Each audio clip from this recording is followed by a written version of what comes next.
On 4th of September 2024, a mass shooting at Apalachee High School in Winder, Georgia, claimed the lives of 2 students and 2 teachers, while 9 others were injured.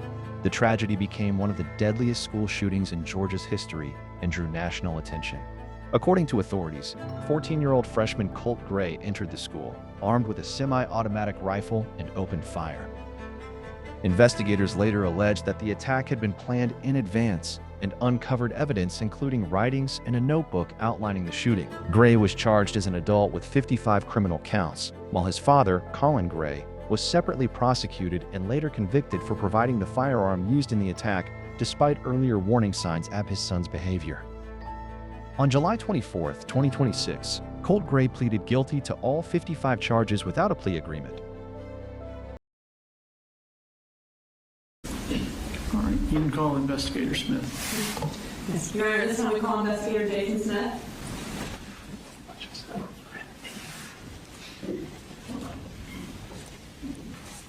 Go ahead and raise your right hand.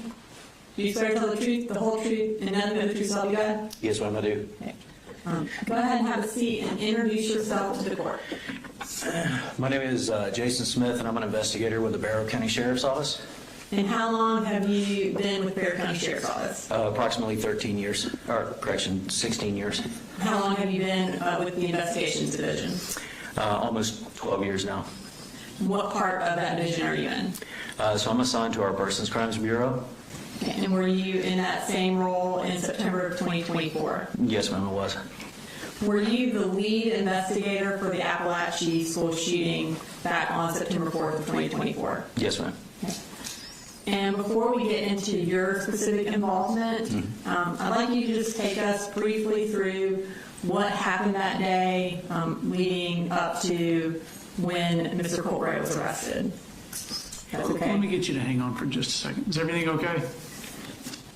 I have to stand by this in the way now. If you don't, I appreciate it. Sorry about that. Sorry. Thank you, Brooks. And I'm going to have you use this map to do that. Can you just kind of look at it and identify it for us? Yes, ma'am. This is a, have a pointer. Do you like me to use?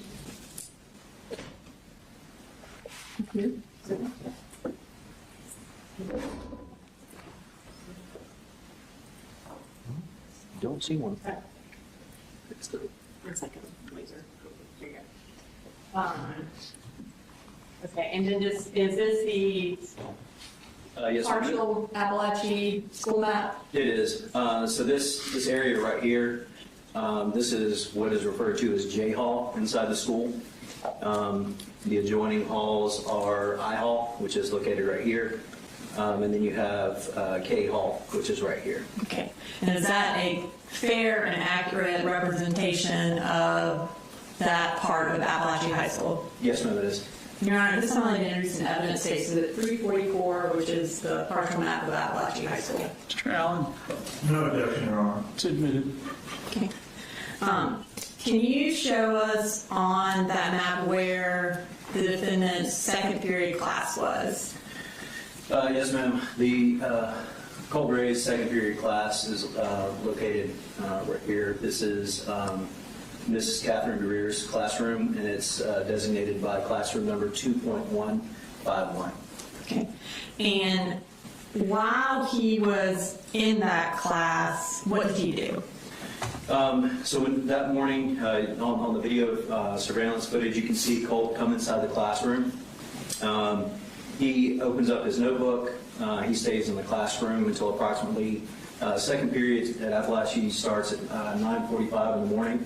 So at approximately 9:54 hours, Colt Gray tells his teacher that he is going to go see a crisis counselor, at which time he exits his classroom but does not go to the counselor's office. And instead, he makes his way down J Hall to the student bathroom located right here. And those are designated by the number 2.148. And what did he do in that bathroom? So in that bathroom, Colt Gray remains in a stall inside the bathroom, preparing for what he is about to do. And he ultimately is seen on the video surveillance footage exiting the bathroom area at approximately 10:21 hours. What does he have with him when he exits the bathroom? When Colt Gray exits the bathroom, you can see him carrying his book bag. The rifle is still partially concealed in it. He carries that back down towards his second period class and attempts to make entry into this second period class. Is he able to make entry into that class? No, ma'am, he's not. Where does he go after that? After that, he moves down the hall to classroom 2.152. This classroom is Ms. Ryan and Coach Edwards' classroom, and he is able to make entry into that classroom. What happens inside that classroom?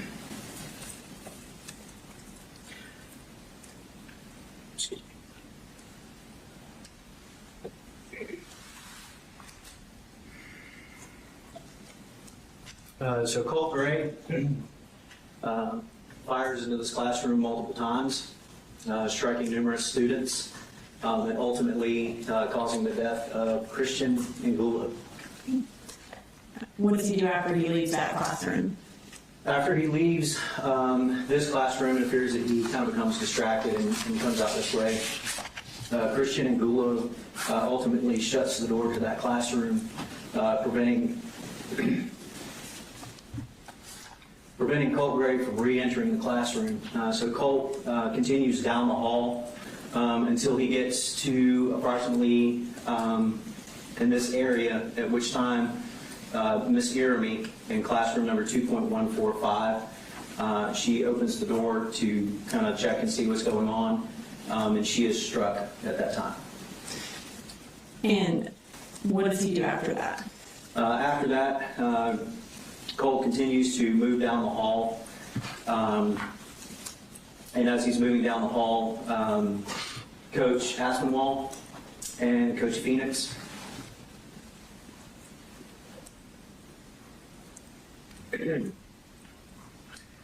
they exit. I'm sorry. Apologies.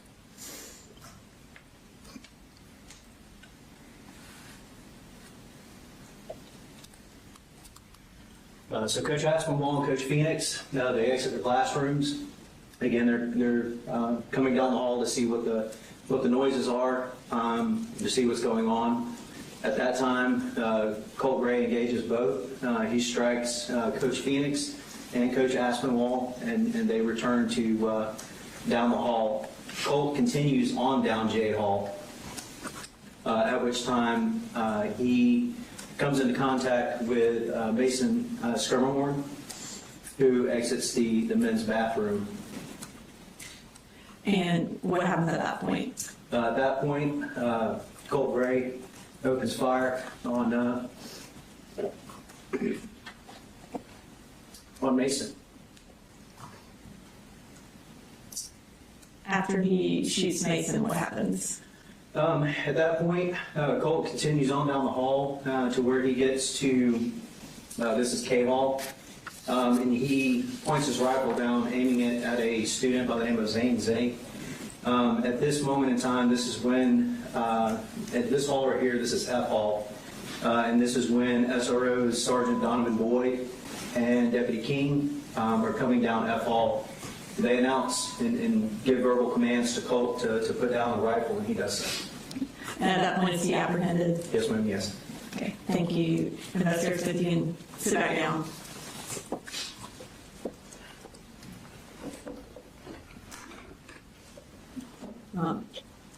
On September 4th, were you at work that day? Yes, ma'am, I was. And did you receive a call that there was a shooting at Apalachee? Yes, ma'am, we received radio traffic that there was an active shooter at Apalachee High School. Did you then go to Apalachee? Yes, ma'am. What did you do when you first got there? So when I first got there, I made entry into the school from a cafeteria entrance, or an entrance near the cafeteria.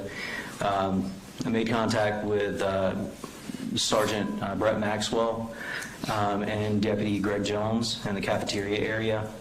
I was informed that they believe they had one shooter in custody, but there was a suspicion that there may be a second shooter. So at that point, I assisted with clearing the side of the school that had not been cleared.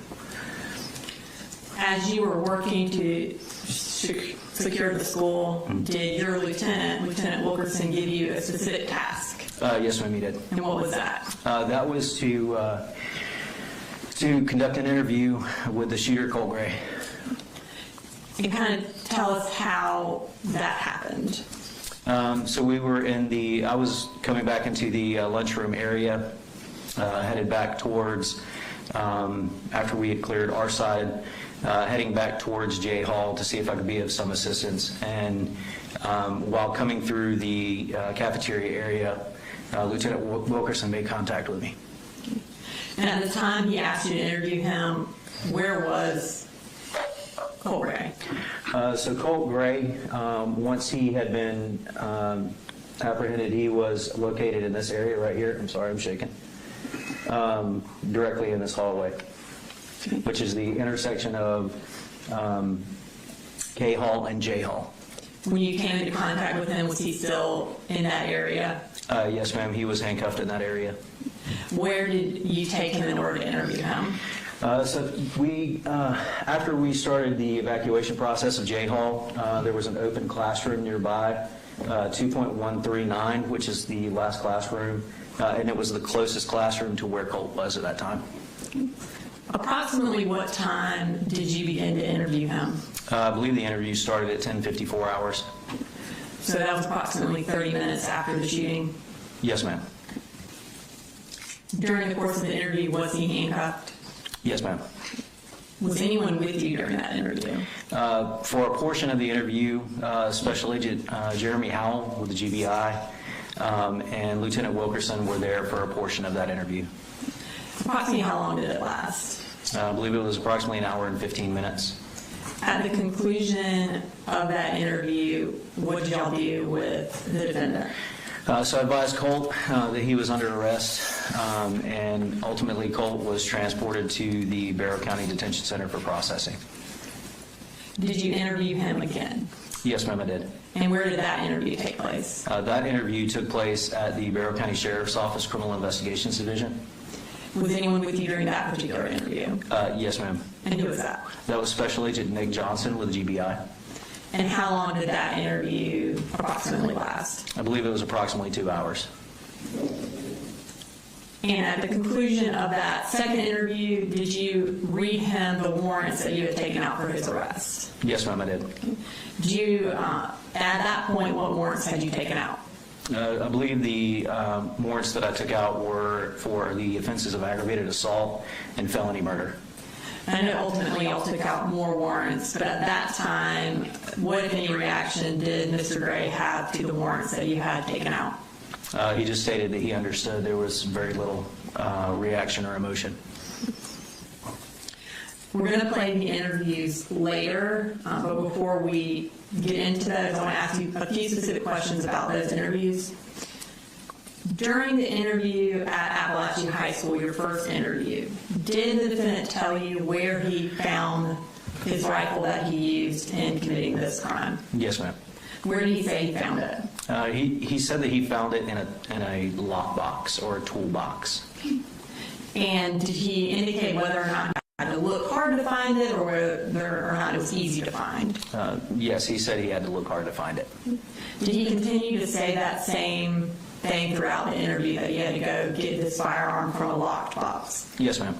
Did the location of that box change throughout the different interviews? It did. And kind of tell us what it changed from and to.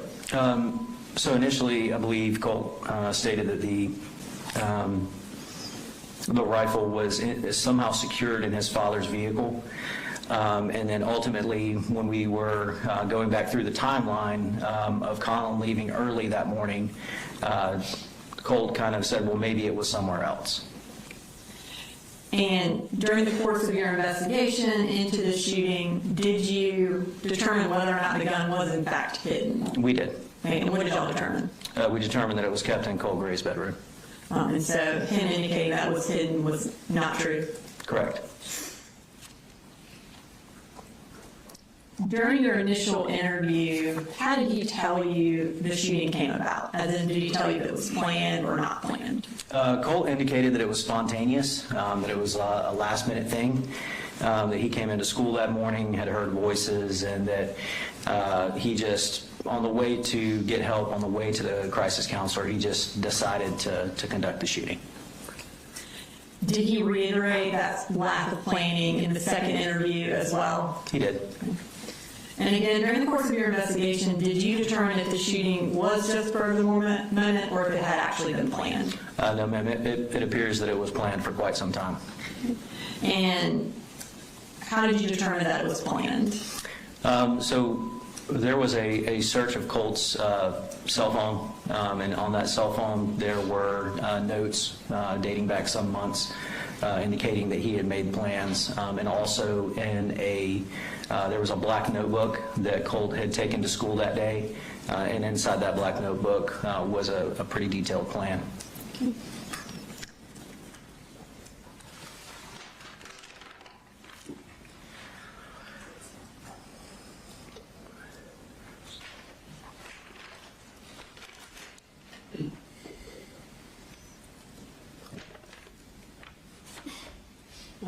I've just given you what's been marked as State's Exhibit 337. Yes, ma'am.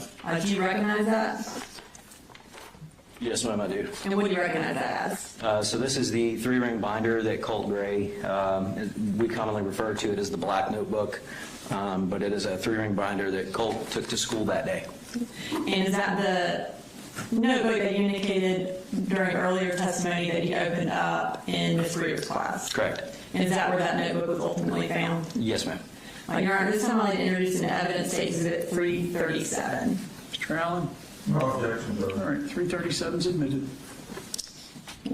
And before we go into what was in the notebook, at this time I'd like to play State Exhibit 236A. It's previously been introduced under the stipulation. It is a clip from Ms. Greer's second period class. I'm going to ask Investigator Smith a couple questions about it. All right, this was stipulated to Mr. Allen. Yes, Your Honor. All right, it's admitted.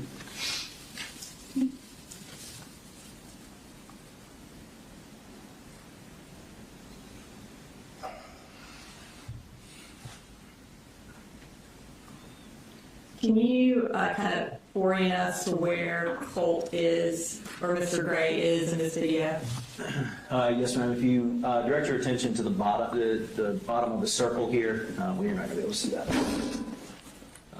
So at the bottom of the circle right here, this is Colt Gray, and this is his desk. Okay, thank you.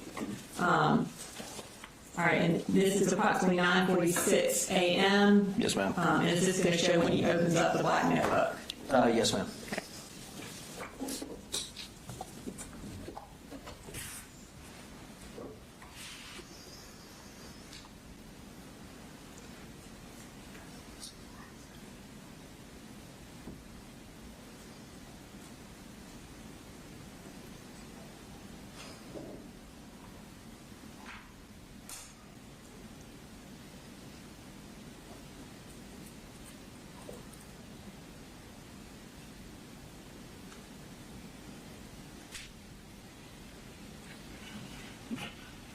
Okay, and so at that point in the video, he opens up the notebook. Does he, at some point, then leave the classroom? He does. And when he leaves the classroom, does he leave that notebook open up on his desk? Yes, ma'am, he does. Okay. And at this time, we're going to show the clip from Ms. Greer's classroom where he leaves the notebook open.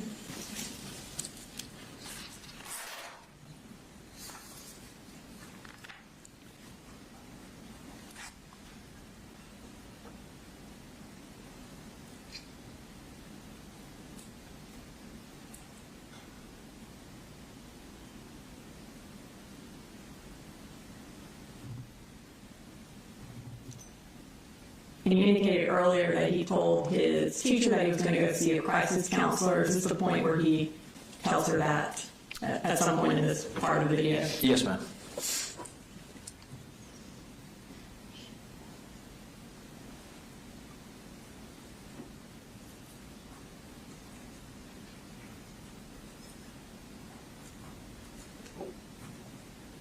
Okay. And then, do you know what ultimately happens with that notebook? Yes, ma'am. Sometime after Colt left and went to the bathroom, there is a young lady that was seated next to him. The desks are kind of put together in a group of four. So his neighbor to the left of him, she ultimately closes that notebook, and she places that notebook on a shelf below a whiteboard that was located directly behind Colt, so that another classmate can come sit next to her. Okay. And we're going to show the clip from 10:14 a.m. where that student places the notebook behind her.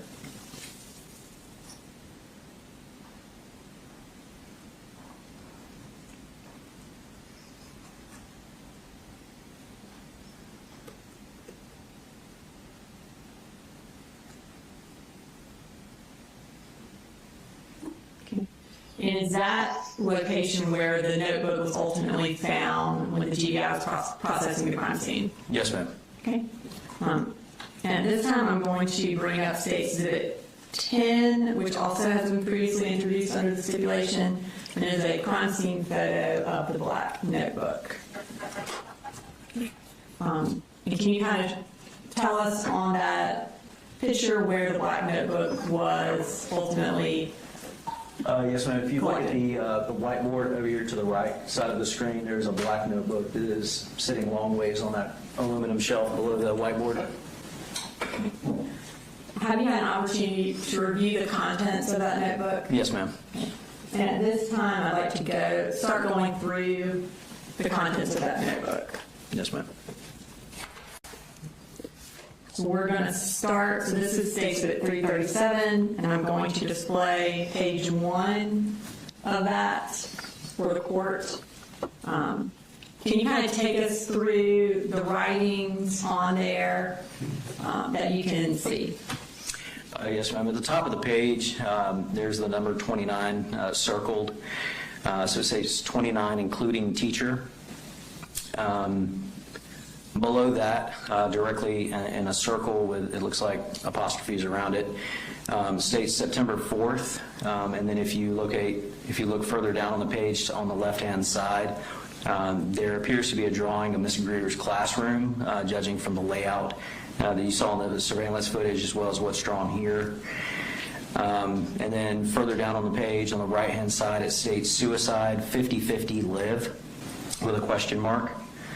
Again, there's some more writing and scribblings below that with the word why, but also directly below Miss Greer's classroom drawing, it states I'm not a killer, stop, I'm scared, along with some other doodles.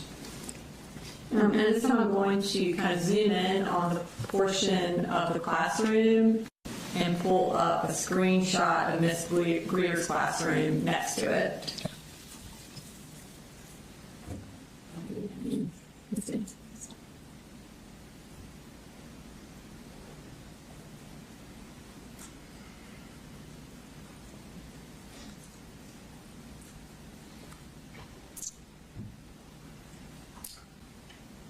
So, kind of, and you mentioned, oops. That's okay. We will not zoom in on it, but we will pull them back up. You mentioned that it appears to be, the drawing appeared to be Ms. Greer's classroom. Can you kind of talk us through that? Yes, ma'am. On the drawing, if you look at the drawing on the top right-hand corner, it states desk. It's kind of labeled. And if you look at the video surveillance system on the right-hand side, up in the top right-hand corner, is Mrs. Greer's desk. Also, if you refer back to Colt's drawing, there is a rectangle with what looks like TV written beside it. And as you can see in the video surveillance, there is a TV in the lower right-hand corner. And do the kind of orientation and the number of what appear to be desks in that drawing match the orientation and number of desks in her actual classroom? Yes, it's very consistent. Okay. Based on this drawing, does it appear that the second period class was in fact the target of this shooting? Yes, ma'am. Okay, we're going to move to page 2.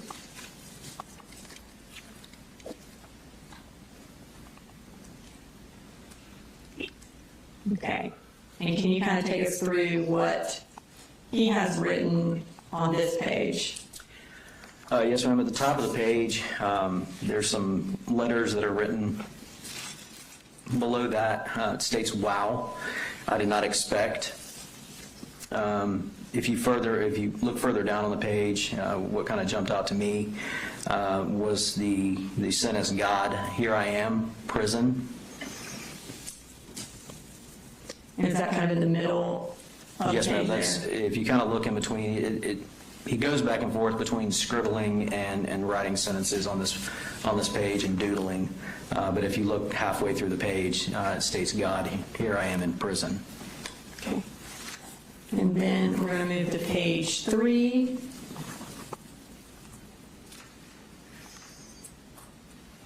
And these appear to be sort of symbols of some sort. Yes, ma'am. Moving to page 4. Can you tell us what this page is? Yes, ma'am. And reading through this, this appeared to be kind of Colt's plan for what he was going to do on September 4th. And before you read it, based on kind of the content of the plan as well as you viewing surveillance video from September 4th, did the defendant write this plan prior to going to school on September 4th? Yes, ma'am. Okay. And can you read it for us? Okay. So at the top it states class. It says second, walk from first to the bathroom. So I'll set my bag down, open it, and put on vest. I'll take it a moment or two to stay calm and really think about if I want to do this. Take out the poster covering rifle. Take out the rifle and prop it up, against the wall. Vest should be on at this point. Get out gloves that are in your backpack and put them on. Clap a few times to make sure they're on tight. Once done, zip up backpack, check mags, slots, and vest. And then down at the bottom, he kind of details what magazines he was planning on bringing. He draws 2 magazines and identifies those as 20-round magazines. He draws a little bit larger magazine and labels it as a 60-rounder.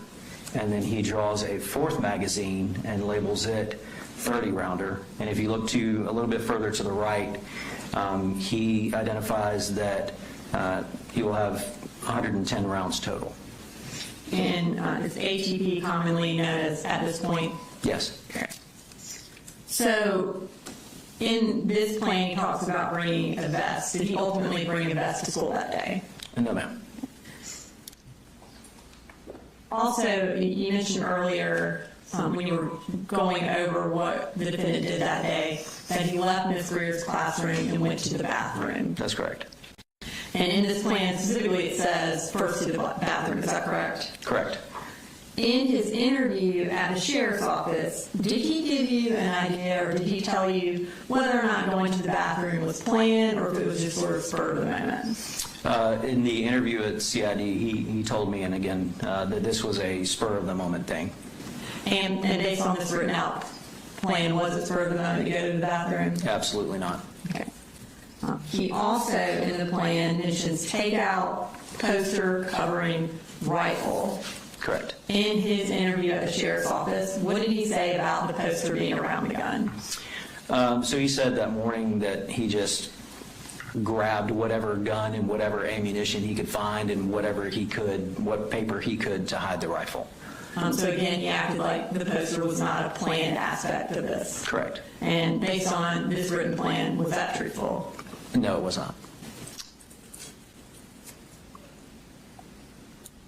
Now, also in the plan, as you mentioned, he outlines the exact magazines he intends on bringing. During his interview, what did he say about the magazines? During the interview, he just said that he grabbed whatever was available. He didn't indicate that he intended to bring a specific number of rounds or magazines or anything like that. And so based on the plan, did he intend to actually have specific magazines that he brought?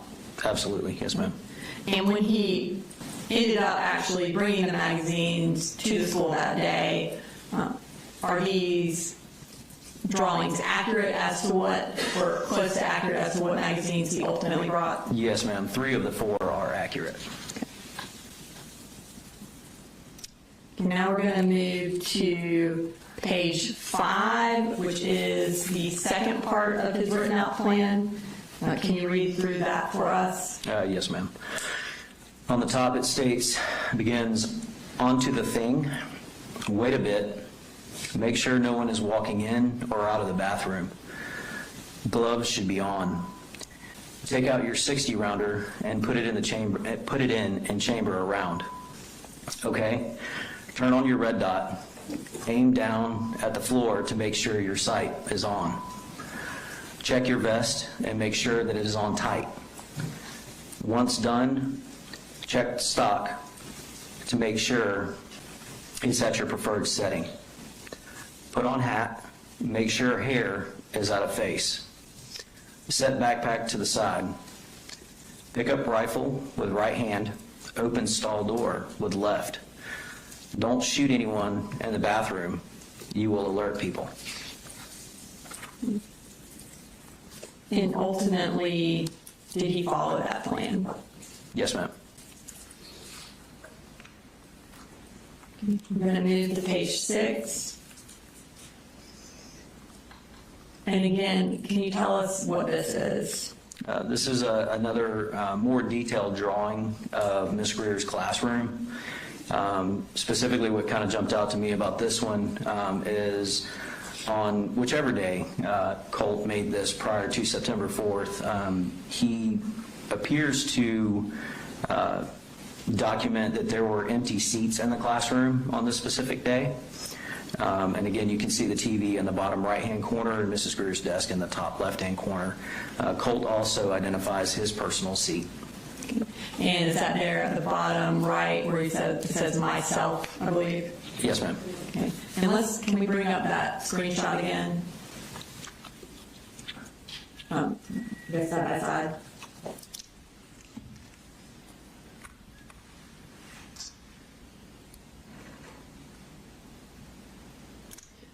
You indicated that on whichever day he wrote this, he put EN to indicate an empty seat. Correct. Are the empty seats different than what actually occurred on September 4th? Yes, ma'am. Okay, so again, does that indicate to you that this was written on a different day than September 4th? Yes, ma'am, it does. Now we're going to move to page 7.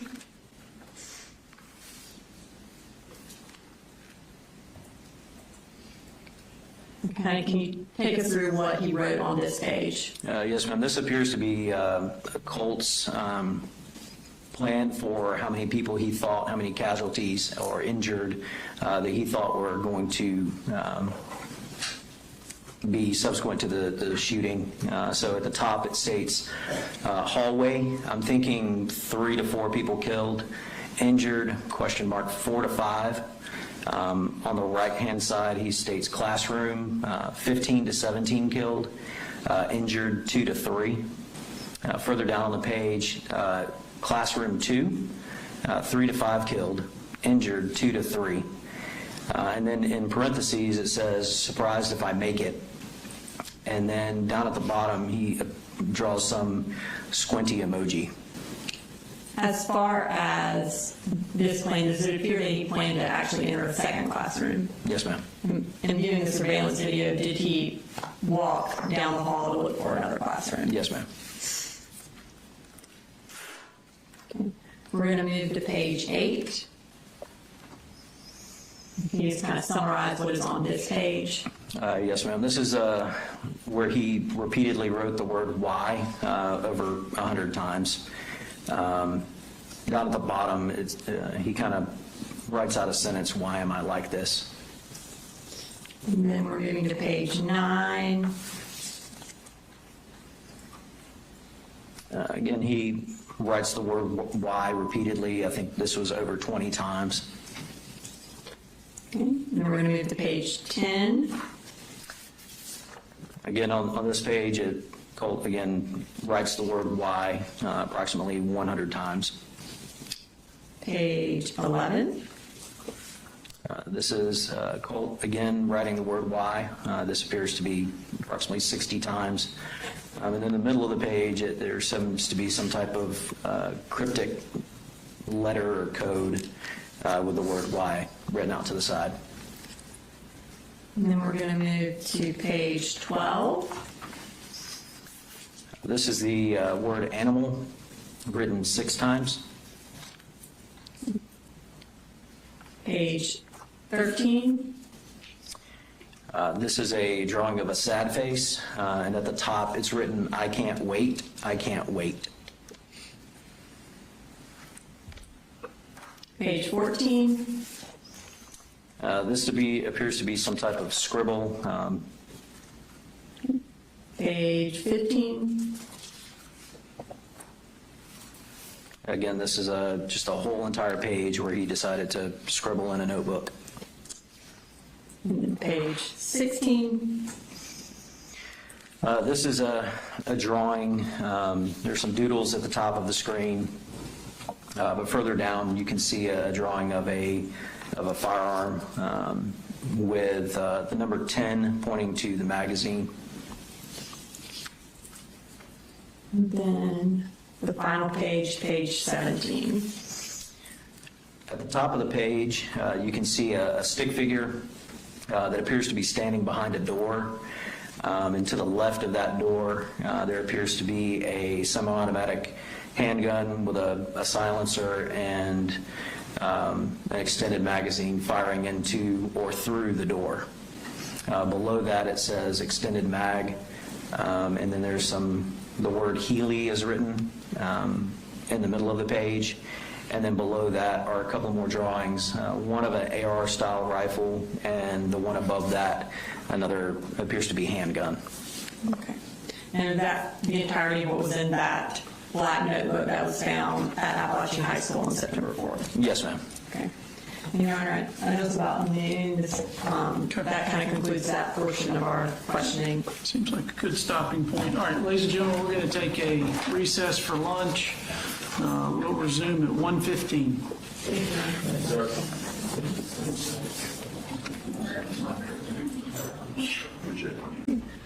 Go ahead. All right, Investigator Smith, we are going to now turn to a different notebook. In addition to the black notebook that was found at the crime scene of Apalachee High School, were any other notebooks found at the defendant's residence? Yes, ma'am. Okay, and what kind of notebook was found there? That was a yellow spiral notebook. Okay.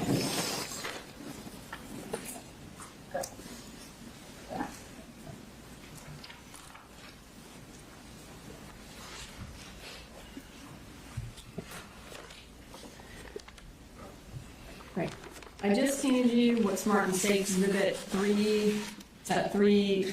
What did I put on there? 388? Yes, ma'am. 388. 338, I'm sorry. Oh, sorry, 338. Do you recognize that? I do. What do you recognize that as? So this is a yellow 3-ring spiral notebook.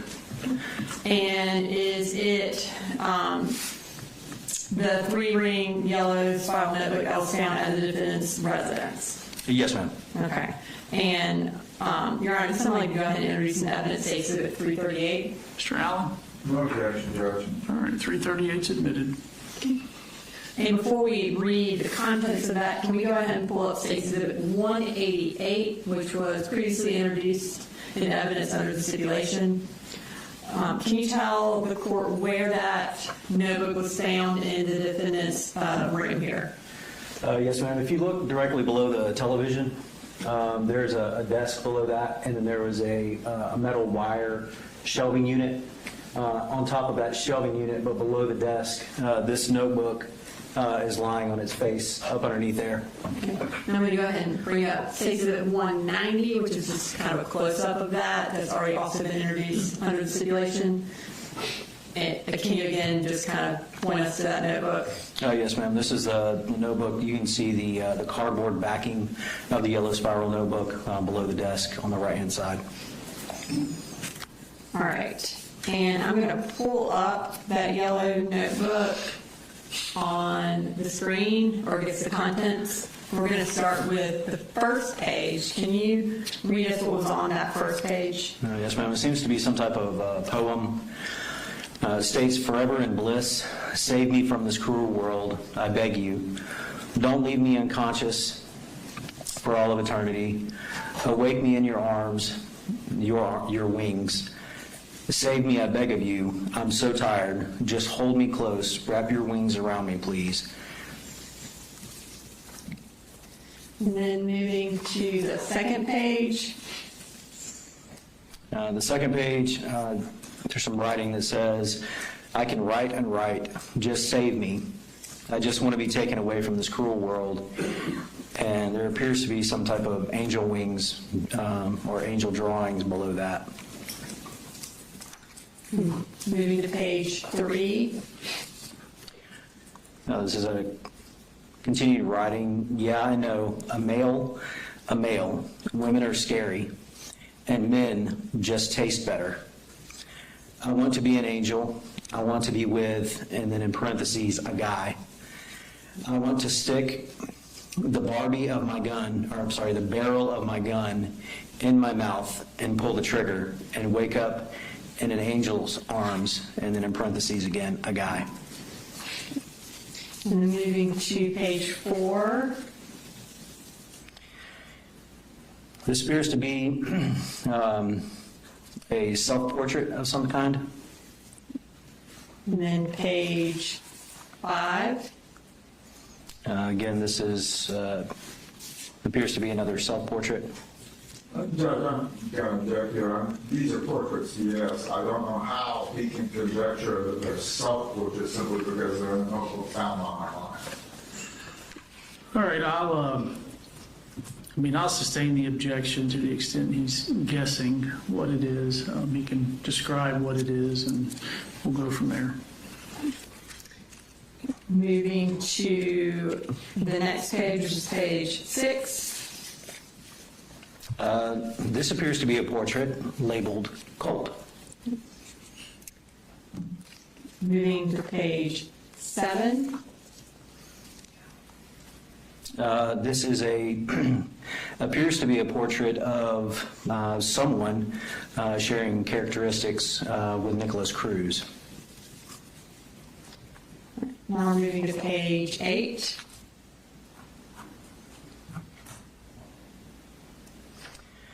This is some additional writing. At the top of the page, it says SS now with an exclamation point. Beginning on the left-hand side of the page, it says breathe, pull, reload, click. To the right of that, it says Nick, 139, Adam, 154. And we believe these to be the number of rounds that Nicholas Cruz and Adam Lanza were able to fire during their respective shootings. Below the, moving further down on the page, it states 430 round mags, 30 times 4 equals 120. To the right of that, it is a drawing that appears to be some type of vest. Looks like it has magazines on the front of the vest, and it's literally labeled vest above that. Below the picture of the vest is the words more risk, more mags. Moving further down the page, it states it doesn't take much, just once or twice, in the chest or head. And then there is a drawing that appears to be a backpack with a rifle loaded into it, and it states sticks out of bag. And then there is a description above that that says hoodie over. So it looks like at one point Colt planned to put a hoodie over the rifle instead of his poster board that he ultimately used. And did the gun actually stick out of Colt's bag or the defendant's bag when you Yes, ma'am, took it it did. into the school? Yes. Again, this level of planning that he is doing on this page and drawing the rifle and kind of how to... The characterization here, it's not necessarily You can't show there's a level of planning. You can show that he is making drawings and doodlings and that sort of sort. It's up to the finder of fact and for whether or not the other evidence presented leads to this being an episode of planning. But the characterization that this is a plan, I think, is inappropriate at this point. One, you haven't let me finish my question, which I'm asking Investigator Smith to basically compare this picture to what the defendant said in his interview. I think he can do that. He has a basis of knowledge of how the defendant took the gun into the school, and he has a basis of knowledge of the interview. So he can compare the different types of planning that occurred. I'll overrule it. Thank you, Your Honor. So essentially, this page where he has drawn the gun kind of sticking out of the bag with a hoodie over it, is that a different level of planning than what he indicated to you in the interview? Yes. Okay. And did he indicate that there was any level of planning in how to get the gun into the school in the interview? No, he did not.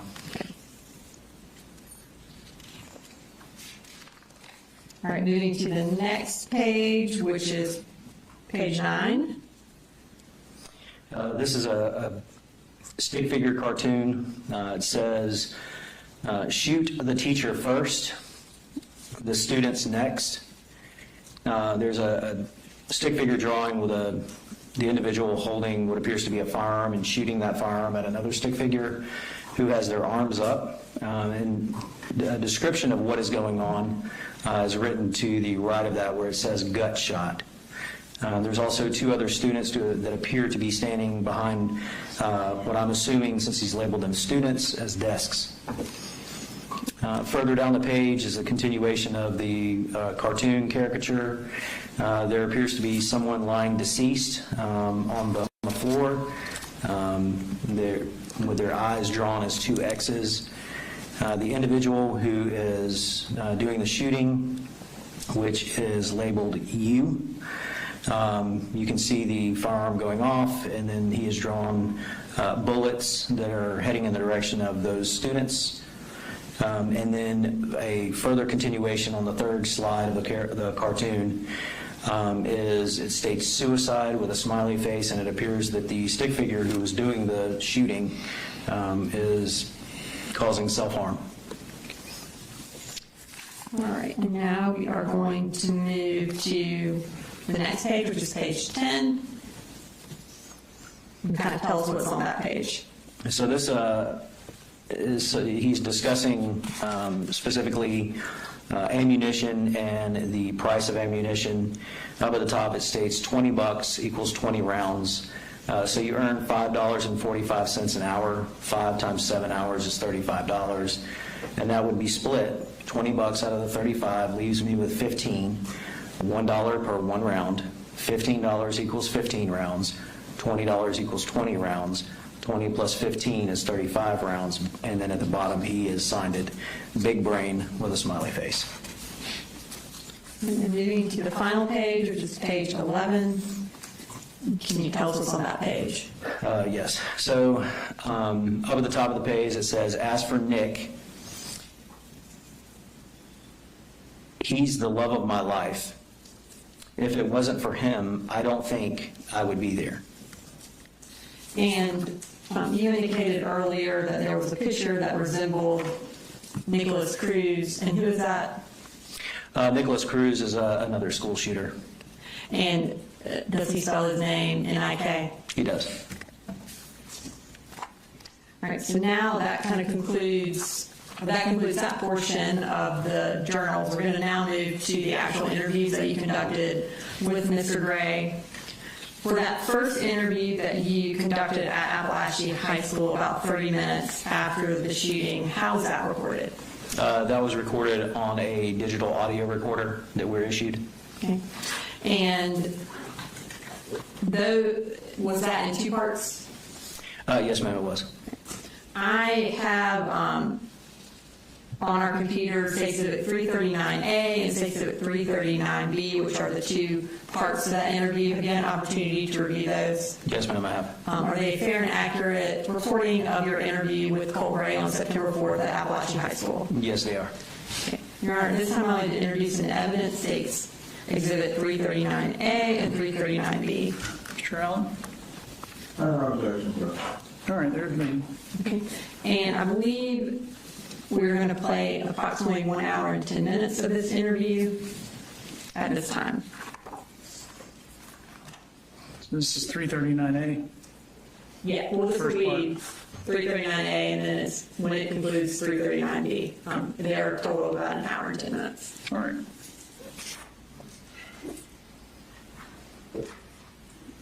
Just 6 hours. Okay, man.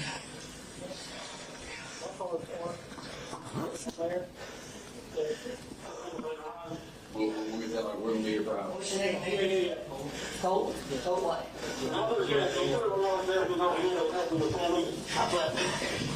Let's go ahead and talk. Actually, you mind that room? No. Let's go in here and talk. Get a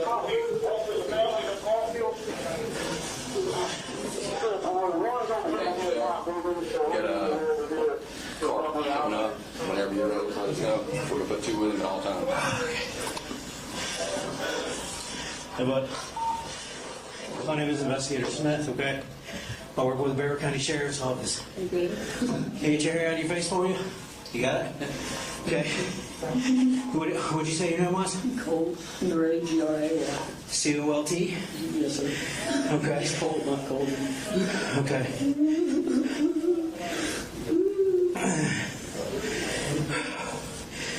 Can you tell me your date of birth, bud?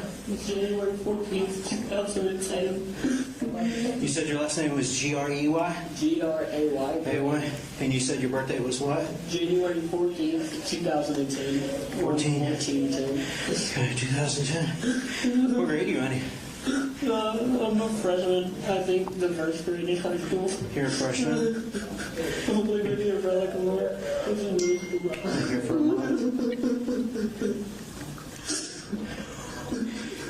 Okay. What's going on, buddy? I tried. A police officer came in the bathroom. I thought he would stop me when he did it. At that point, I didn't think there was no going. I didn't think there was any human traffic. Okay. So you said you were in the bathroom? Yes, sir, down there. What were you doing in the bathroom? I was just contemplating. I really shouldn't do this. Like, my life was already over. Do what? I said I was contemplating I shouldn't do this, but my life was already over. It kept me thinking. And I keep having people tell me to do it, and I hate it. I can't even look that way. I fucking feel terrible, dude. I'm not justifying my actions at all. I'm just so fucking... Okay. This is fucking horrible, man. How old are you, Colt? I'm 14. You're 14? Okay, I'm going to read you something real quick, okay? Because you might kind of made some statements to me, and I want to read you something, okay?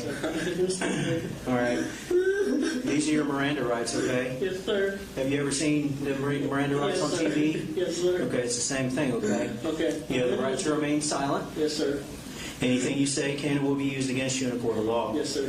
You have the right to talk to a lawyer and to have him present with you while you're being questioned. Yes, sir. If you cannot afford to hire a lawyer, one will be appointed to represent you before any questioning. Yes, sir. You can decide at any time to exercise these rights and not answer any questions or make any statements. Knowing and understanding each of these rights as I've explained them to you, and having these rights in mind, do you wish to talk with me? Yes, sir. You do? I don't want to talk to anybody at this point. I'm so sorry. And just so I can make sure that you understand Yes, those sir. rights, I understand. what does that mean to you, that what I just read? That means that I can talk to you or get a lawyer. Okay. I can buy one or get one appointed to me. Okay. I understand. Okay. Okay, so Cole, tell me what happened today. How did we get here? I lost those things, and it kept growing on me, and I pulled back as much as I could. But I just by the time I got here, I realized what I had brought on myself. I didn't know. I had a moment of like in the bathroom. I was like, I really shouldn't do this. But the next thing I know, I'm fucking shooting in a classroom, dude. You shot in a classroom? Yes, sir, down there. You did? Yeah, and then I saw people in the hallway. And you shot people in the hallway too? Yes, sir. I think that one kid. It was so I didn't even know, dude. You didn't know what? He was looking the other way, and I'm just shocked. I didn't even have my sights turned on, man.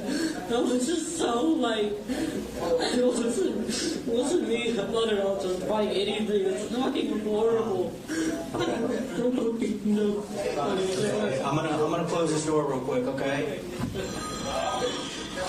So you said you brought a gun to school today? Yes, sir. What kind of gun did you bring to school? I'm 15. SIG M400. And a SIG M400? No.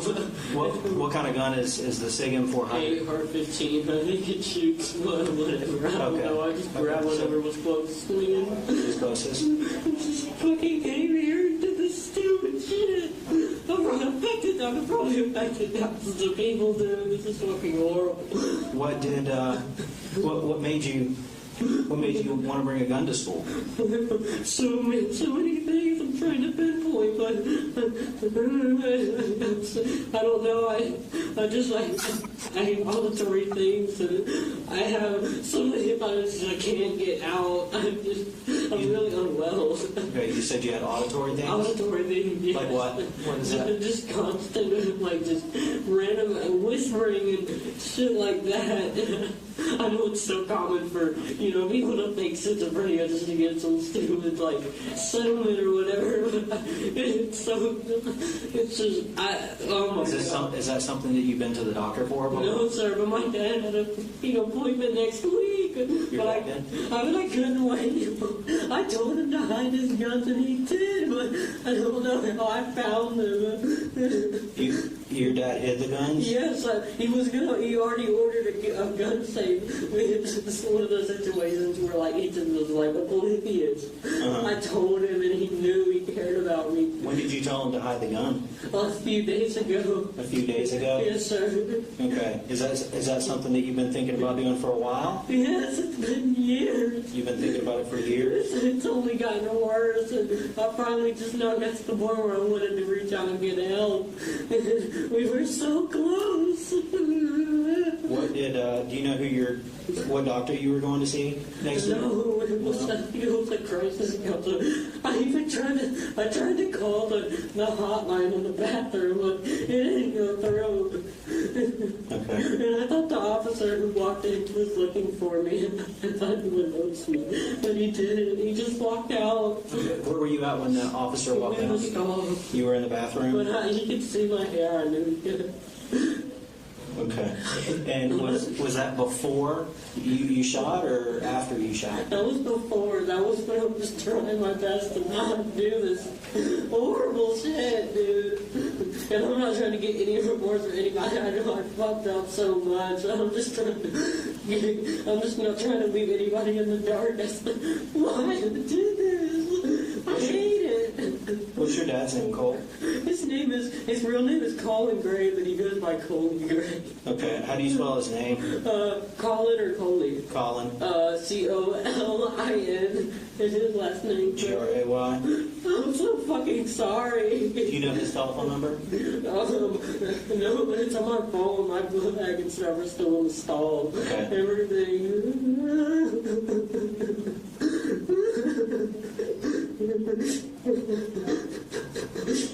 Where's the bathroom that your book bag I was think in? it's down there. I completely just became decentralized through all of it. I came back and I was on the fucking floor. Okay. So going back, you said that you've been thinking about this for years? Years, maybe not years, but at least a year or two. And I had really bad influences, like that paired with, I think my teachers are against me. And I know it's not schizophrenia because I see them whispering to each other in the hallway and plotting against me. So I wanted to do something to get them away from me. And they destroyed my computer. I'm so scared. You destroyed what? My computer at home. You did? Yeah. When did you do that? Today, I think. Why did you destroy your computer today? I thought they were inside my computer and they were working with somebody. Some facility that was after me. Somebody was after you? Yeah, and it's not schizophrenia either. I know they are. All my teachers are in on it. They planned against me. This is the only thing that. What did you see in your computer that led you to believe that somebody was? I don't know. I was looking around. I just got this feeling, and so I impulsively just like out of nowhere did that. How did you destroy it? I can't remember. All I know is I did something with it. It's just now coming back. Like just, oh my God. So you mentioned earlier that some people told you to do this, or encouraged you. Yeah, it was so many things. I feel like that led up to it. Well, one, the teachers, the people that are after me, and then I have constant people egging me on and telling me that, they're after me, but eventually they're going to be me. Who's been egging you on? I don't know. I just hear them sometimes inside. It's mostly kind of like it's sometimes family members that I hear, but it's not actually my family members. So that I can at least have self-awareness. So, are you saying those are the voices that you hear? I don't even know if they're voices, but What do you think they are? There's things, I don't know. It's hard to even make it out sometimes. And you said some of them sound like family members? Family members, yes, sir. I'm just so fucking sorry, dude. I look back and I saw, oh my God! Oh my God! So, Colt, do you think that you can walk me through this morning from the time that you got up?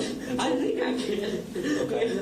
What time did you get up this I morning? know I can get a lawyer, but I want you and I want everyone to be informed because this is fucking sick. This is horrible. They're telling me it's okay and that I did the right thing, but I know I have morality then. Who's telling you it was okay and you didn't? People, I feel like the teachers whispered to me in class that this is what I had to do. You think the teachers whispered this to you? Yeah. And the family members whispered this to you? Yeah. It's always inside. I don't think that schizophrenia. I think that possibly what I thought was maybe using brainwaves to somehow get tracked inside. I don't know. So what time? Let's kind of go back to the beginning of today. Okay. Tell me everything that happened between the time you woke up until the time you got here today. I've been late for like a day. I've been trying. I thought about killing myself to try to stop this because at least I know with most it's just completely like they're just not there. But I had glimpses and shivers of immorality. And this is wrong because my partner. When's the last time that you remember sleeping? Sleeping? Yeah, when did you last sleep? I think like a day ago. Today I don't even know what today is. Okay. What time did you start getting ready for school? I said I just put my clothes on like normal, and it was going well. I told my dad I loved him, and I was so glad that he was giving me the help I needed. And I had people online that I was in contact with that weren't good influences. Okay. Who were you in contact with online? It's in my Discord account. Just y'all can probably just go through and see. Do you have a username on Discord? I think it's occasional burner, just occasional burner. Okay. And I told them that I feel like people were after me.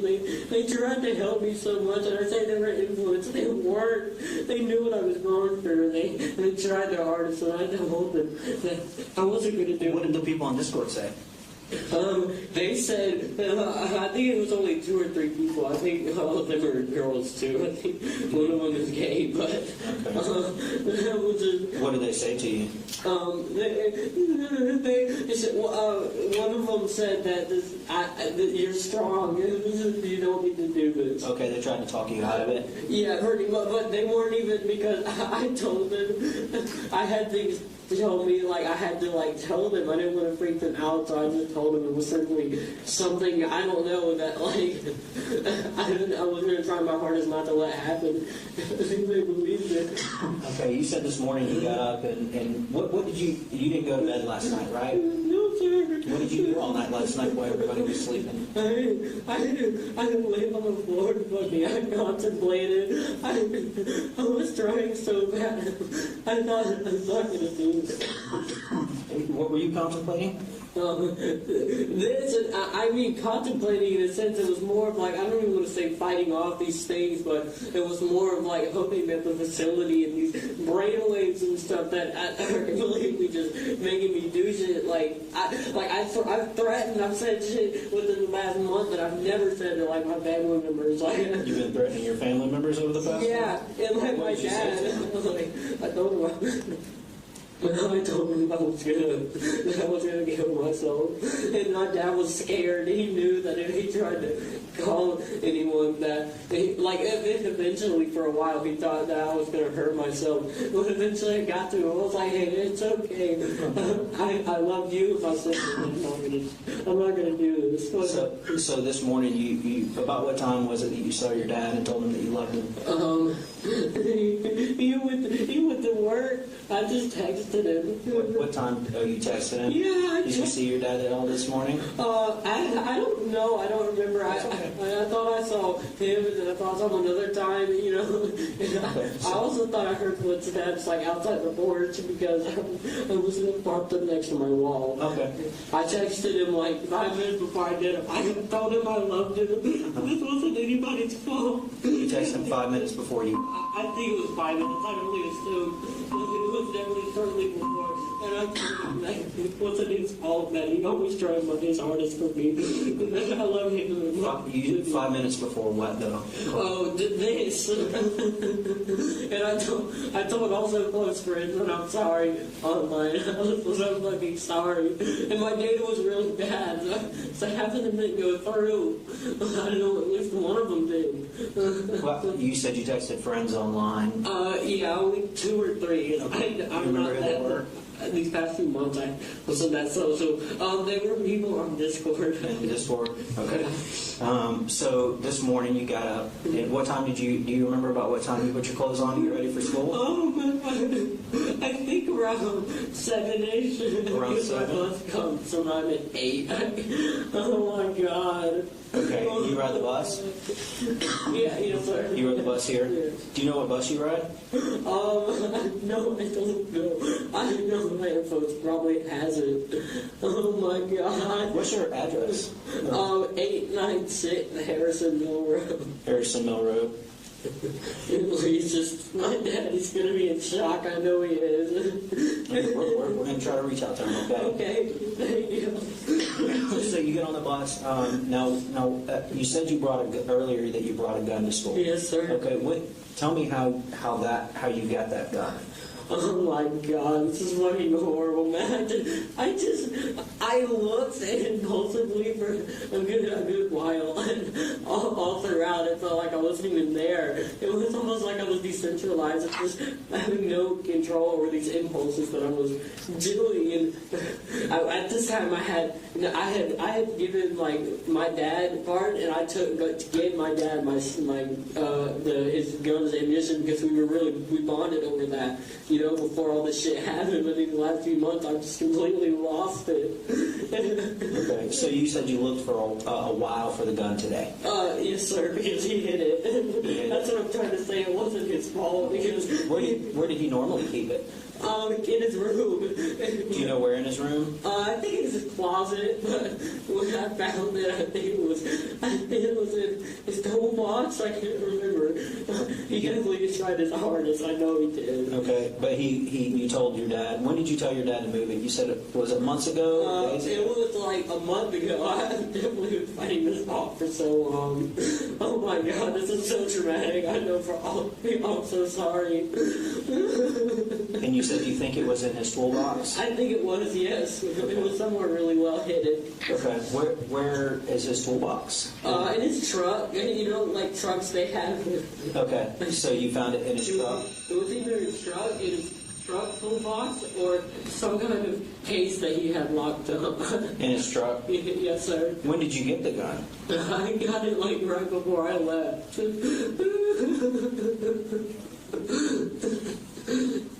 I was a big fan of airsoft, so I had bought a vest for that. And I thought about wearing that, but it was just like, oh my God, dude. It was. And you took that this morning? The vest? No. Oh. The gun. You took that when you were down his truck this morning? Yes. Okay.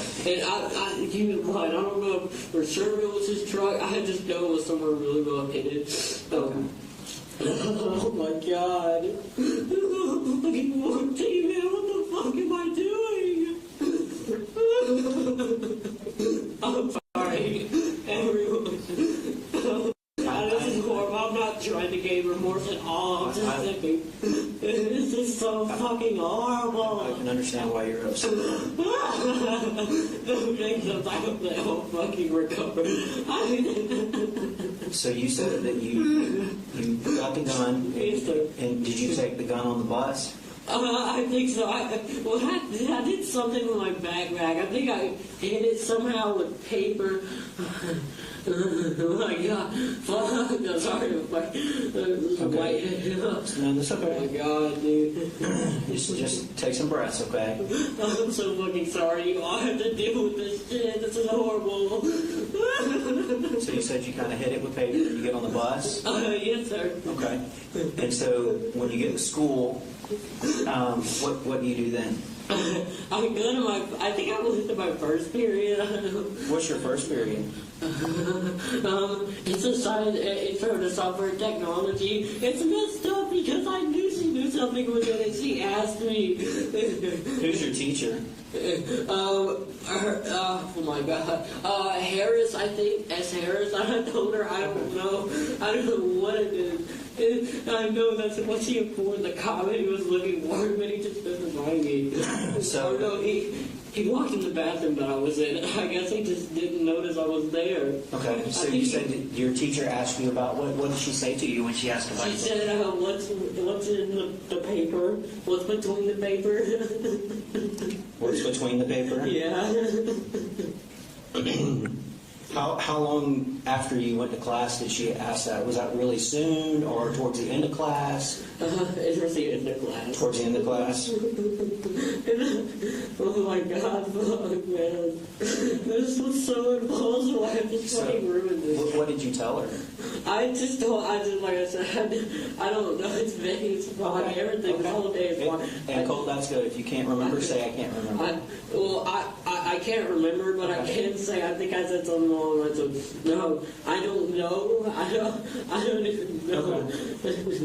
So you told her you didn't know? Yeah, I thought about crying for help with the officer. Okay. I hope he would knock on the stove.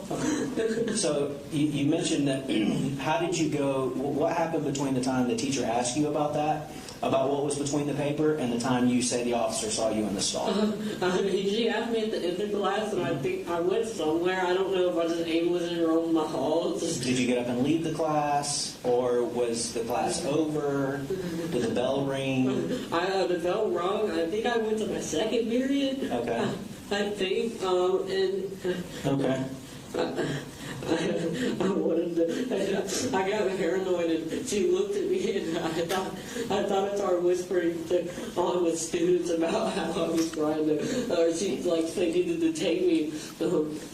It's like I don't know. They were just gonna do stuff to me, and at that point, I kind of just went out the classroom. And I of course, it was so bad. I told her I was gonna go to my counselor here, my crisis counselor, but at the last fucking minute, I just completely just went. Okay, so I'm not using the fogginess. I'm not using that as a way to justify any of this. This is horrible, but I don't think you are, Cole. I don't think you are. Next thing I knew, I was flying. This is fucking great. I'm fucking purple. Well, help me understand how we get there. Okay, so you go into the bathroom. Okay. What did you go into the bathroom for? I went to the bathroom. I can't remember really. way into it. All I know was that I guess it was a way to get ready. I don't know. Okay. But they told me all the student shit, like taking gloves and fucking, I had a hat and my belt and everything. It was fucking horrible. So you went in there, did you use the restroom while you were in there? No, sir. No? Okay, so It's fucked up. You think you went in there to get ready? Yes, sir. I assume so. That's what they've been wanting me to do for so long. Okay. I thought about killing myself so much. I think I went in there, it's mixed up with premeditation so much, but I'm not like that. Help me understand what you mean by premeditation. Like, it's so often, I guess, like, you see school shooter and you think premeditated, like, messed up in the head individual. That's not me. I love this school. I was never bullied. I love it. You were never bullied? Yeah, but in these the short time that I've been here, like a month, but I've just got every single time I just got words over and over about the facility and the teachers being in on it trying to hurt me. And the students. I just went to the bathroom. I guess I would assume I just got ready. I don't know. Help me understand how you got ready. I guess just putting gloves on. Okay, so you put gloves on. What kind of gloves did you put on? I think they're out there. I don't know. I think they're purple. I can't remember. Like the little rubber ones? Like the little thin ones? No, I don't. I think so. Maybe Okay. I think they were purplish, like purplish. They were fully purplish. I know. Okay. I think. So you put gloves on. Why did you put gloves on? I'm trying to figure out. If I could only assume the words, it was because they thought it would. I don't know. It's okay if you don't know. It was almost as if I wanted I wanted to shield myself somewhere. I hated me, like my hands being me, the one that pulled the trigger. And Okay. but I know them. It was probably just, I don't know, just gloves, I guess. I don't know what. So you think maybe it was to kind of separate you from the gun? Is that what you're trying to say? I guess so. That's me with just like how did like deep down. I just from that moment I just walked in. I was no consciousness of how horrible and how fucked up it was I was about to do. Did you do anything else to get ready? No, but I know I stood in there for a while. It was, oh my god, it was, I wanted, like, I just kept having glimmers of just like, Now, earlier you mentioned a hat and a vest. the vest, it was an airsoft vest and it's at my house. Okay, you didn't bring it? No, sir. I knew that part of me was just like, no, that's fucked up. Why? Did you put on a hat or anything? No. Okay, you just put the gloves on? Yeah, it was just like, I wanted, like, it was almost like I was trying to delude myself into my normal self. Like, it's okay, it's just a normal school day. These things aren't real, you're not going to do anything. Nothing's going to happen. But you're going to be fucking hard. So when, how long do you think, or do you know, how long you were in the bathroom before the officer came in? I wouldn't know. I guess y'all could pinpoint that. Yeah, okay, that's okay. I'm sorry. Do you feel like it was a short time or a long time? I feel like I know, like I said, I had these glimmers of like, I shouldn't do this, and it must have been a while. I knew like Pop came in, and I was hoping so. I was hoping that they would save me. Did the police officer say anything to you when he came in? No, he was just asking the other kids in there if they were Colt Gray. I guess he got my name mixed up with Colt, but it's just Colt. So he asked other kids if you were Colt? Yeah, and I think he could, I don't know, my God. I think he told them that we were trying to fight him. I heard him whispering stuff, and I couldn't make out what it was after he said the main thing, but I know that was maybe a way to shield me from what they were actually trying to do. So I'm assuming you were in a bathroom stall. I guess so, yeah. Did you have? And I'm assuming you had the door shut. Is that correct? I can't remember. It's okay. It's okay if you can't. So what happened after the officer asked for Colt Gray? I don't know. He just walked out. Okay. But I know he mentioned something along the lines of, "But today's the day that they were going to try to get me in and like alter brainwaves and stuff in this place." But so the officer, he was talking about how the teachers and them had all it had been formalized and stuff. This is what they were going to do. So, when did the officer leave? Or did he leave the bathroom? I think he left, obviously, because I think he would have stopped me when I walked out. Okay. Because all of it's just such a blur. I remember it's waking up and having an officer pull up my hands. So, what made you come out of the bathroom? I was scared. That was at that point, I guess, was just completely out of my control. It was like I wasn't even there. It was sort of him with just decentralization or just complete blackout. Like, Was there anybody in the bathroom when you walked out? Do you remember? I can't remember. I'm sorry. I don't know. I assumed he was talking to kids, so I assumed there were people in there. Okay, so help me understand. You come out of the bathroom, and you have your gloves on, and are you carrying anything else? I don't think so. I said what was the gun because I looked back and that was all I saw on the floor. Okay, and you mentioned to me earlier that your book bag was still in the bathroom. Yes, sir. Probably You think so? It's still in there. Okay, so you come out with your gloves and the gun. And then what's the next thing that happens?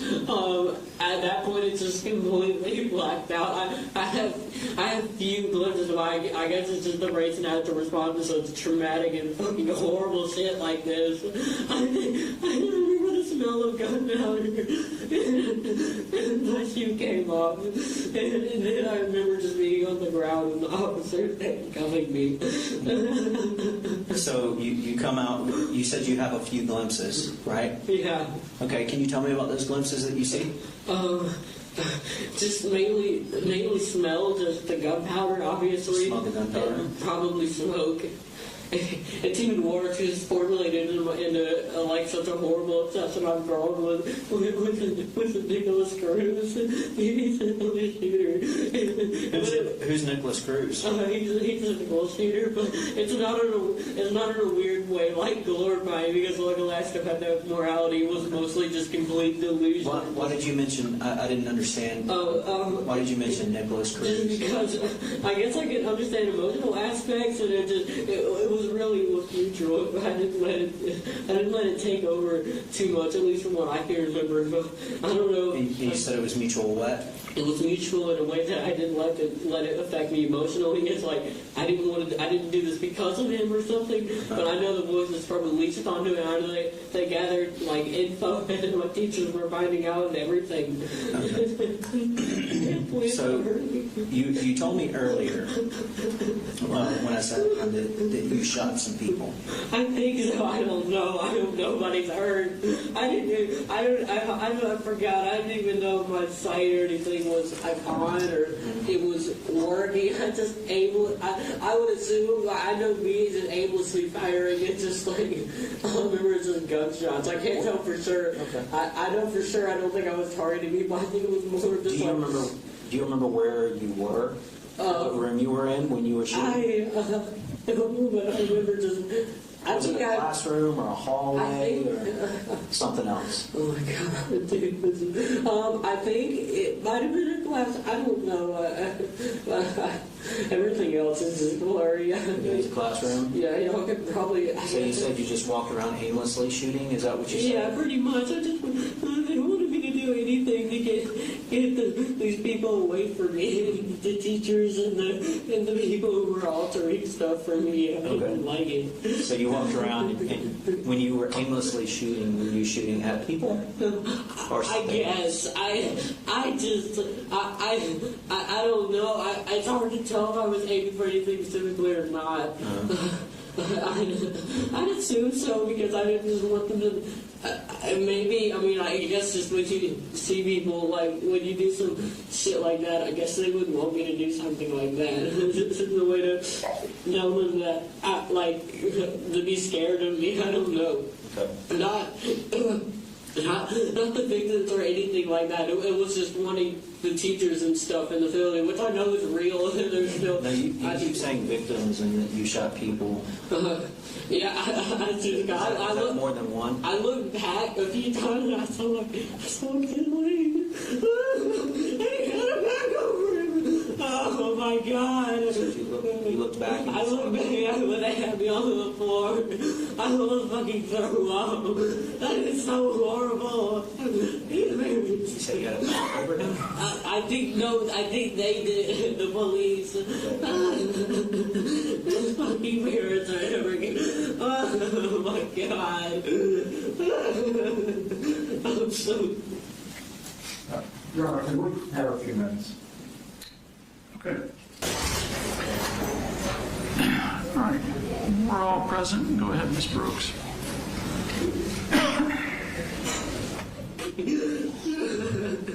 I don't know why. We're so close to getting the help I needed. It's just, oh my God, getting the medication I needed. So, when I first saw you, you were laying down in the hallway. I think so. Okay. How did you go from firing the gun and shooting aimlessly to being laying down? I would assume. I guess I just dropped it and I was gonna run out because I guess I figured that was enough because I'm not a killer, dude. I know that deep within me. I've always been so kind to people. And I always was the one that helped. And I assume the officers were yelling at me to get down, and I guess they complied. Okay, so you heard the officer yelling at you to get And down. they told me to shoot myself as a way to. Wait a minute. You said they told you, the officer told you to get down. I think so. I don't know. I can't say that I heard that, but I would assume they did. And who told you to shoot yourself? I heard yelling within the walls. Within the walls? Yeah, but or not like in the walls with the classrooms. It was through the door, so I know some of them were cracked, and it was coming from both ways. And next thing I knew, I was just on the ground. I don't know if they disarmed me or I just dropped it, or maybe it was just a natural instinct of knowing that I'm not a killer, and I didn't want to. Now, you said something, Colt, that I want to kind of touch on. You said that you figured that was enough. What is that? That I guess it's just I keep mentioning morality because I know it wasn't completely batshit insane. That was because I had so many moments where I wanted to get help. I didn't want to do this, but I knew that was just me. Like, no, what are you doing? Like, you're not supposed to be doing this. And these kids have done nothing. But at the same time, I think they were whispering, and the teachers were telling me, oh, they were all going to just eventually strike one day. And I don't know, they kept telling me that it was going to be today or tomorrow. Okay, but let's go back. You said you figured that was enough. I say, yeah, I guess I say that. It's like, I had, because, like I said, I had these glimpses, and I think that was just morality of just like, I knew I shouldn't do this, and I shouldn't fucking be killing people. And hell, it might have even been because I saw the police and was like, that's enough, you should kill yourself. But I think I kind of just instinctively dropped it. Now, you mentioned that you thought to yourself while you were while you were shooting the gun that you shouldn't be killing people. Yes, sir. Absolutely. Is that what you were doing? I guess so. I saw the white bag. Later people were hurt. But it wasn't the entire time because most of it was simply me completely gone. There was nothing there. And like the lights were off and nobody was fucking home. Oh my God. What do you mean the lights were off and nobody was home? Our lights were on and nobody's home. I guess that's the same. Okay. I understand. Are you talking about your mind? Am I just me, myself? I guess that's not me. Oh my God, it's so fucking horrible, dude. Oh my God. I'm sorry. Do you remember anybody saying anything to you while you were shooting the gun? No, I can't remember. All I remember was just the constant in auditory and like out between between like classrooms and stuff during each shot, so people were telling me to. What do you mean, and auditory and out? Oh, like inside, like my ears, it felt like, and then there was most of them, like, almost like in the classroom doors and stuff, just peeking through it. I don't think I could visually see it. I was so focused, I was completely gone. What were you focused on? I say I was completely focused. I mean, just that thing was just completely like, that's all you knew, because you fucking didn't have to. I don't even want to correlate myself with it. What do you mean he fucking did that shit? Who's he? Me. Okay. I'm not at all. You're talking about people talking about Yeah. you. Okay. And I say focused because that's not at all in like a good or glorifying way. I'm saying focused in an absolute batshit insane way, because I never. Who the fuck focuses on killing kids, man? This is horrible. All of it. Yeah. What do you think the answer to that question is? Which one? You said who focuses on killing kids. What do you think the answer to that question is? Him, when he was killing me, it hurts my heart, dude. It hurts me to say that was me doing that. I knew that. I guess I knew that I had to get the teachers away from me, and I feel like, oh my God. What do you remember hearing while the gun was firing? Just, I barely remember the gunfire. It was mostly just the people just telling, like I told you, the things like you should kill yourself, keep on. Did you hear anyone screaming? I can't remember. I'm sorry. Okay. Look at my ears from ringing. I can't remember. Okay. But it's weird because that's probably like. How did you feel when you were shooting the gun? It was completely numb, but not in like a psycho way, like in a way that I was not there. So you weren't crying and upset when you were shooting? No, I couldn't tell you. I know if I was there, I wouldn't even let it get to that point. So you said you've been thinking about doing this for a while. Yeah. When is the first time that you remember feeling like you wanted to do something like this? I can't remember, so many traumatic things happened just in your childhood, and now my mom threatening to kill me and everything. I just felt so like, I don't know. And the schizophrenia started at all. I had complete control over me. Like, I'm not that individual who's just going to go out and kill people. Okay. It was just. You mentioned schizophrenia. How long ago did... I know the facility isn't schizophrenia. I know that's not. And honestly, I think the voices are real too. Like, I know they were saying something. When is the first time that you mentioned that to your parents or your dad? What? The schizophrenia. I think a few weeks ago. A few weeks ago? I think he understood. And I told my grandma and my mom. Okay. I also mentioned mania, which is complete. Mania, which is, God, it's also blurry, but Okay. it's like heightened things that like you just So it's a completely. few... How long have you been thinking about shooting the school? Honestly, like most of the time, like I thought about it, and just every time I resorted, I was going to kill myself. Because you mentioned earlier that you had been thinking about it for over a year. So did you start thinking about it before you started when it came hearing up, the voices? it was more just like a stupid trauma response of like hopelessness and like suicide as well. It was mainly suicide, but there was always that lingering thought of like, and that like I could do that, and I didn't want to at all. Yeah. And then I had Nick, and like I completely became obsessed with him on an emotional level because I understood some of the stuff he came through. Who's Nick? Nicholas Cruz, I think. You said you had Nick and you became obsessed with him? Yeah, he got arrested, but I mean, he shot up his school, but on an emotional level, I could understand like the trauma and stuff that he went through, and I think it just kind of molded into like that, and then What trauma did Nick go through? I didn't think neglect, and I was really bad neglected when I was a kid. And it was a bunch more stuff.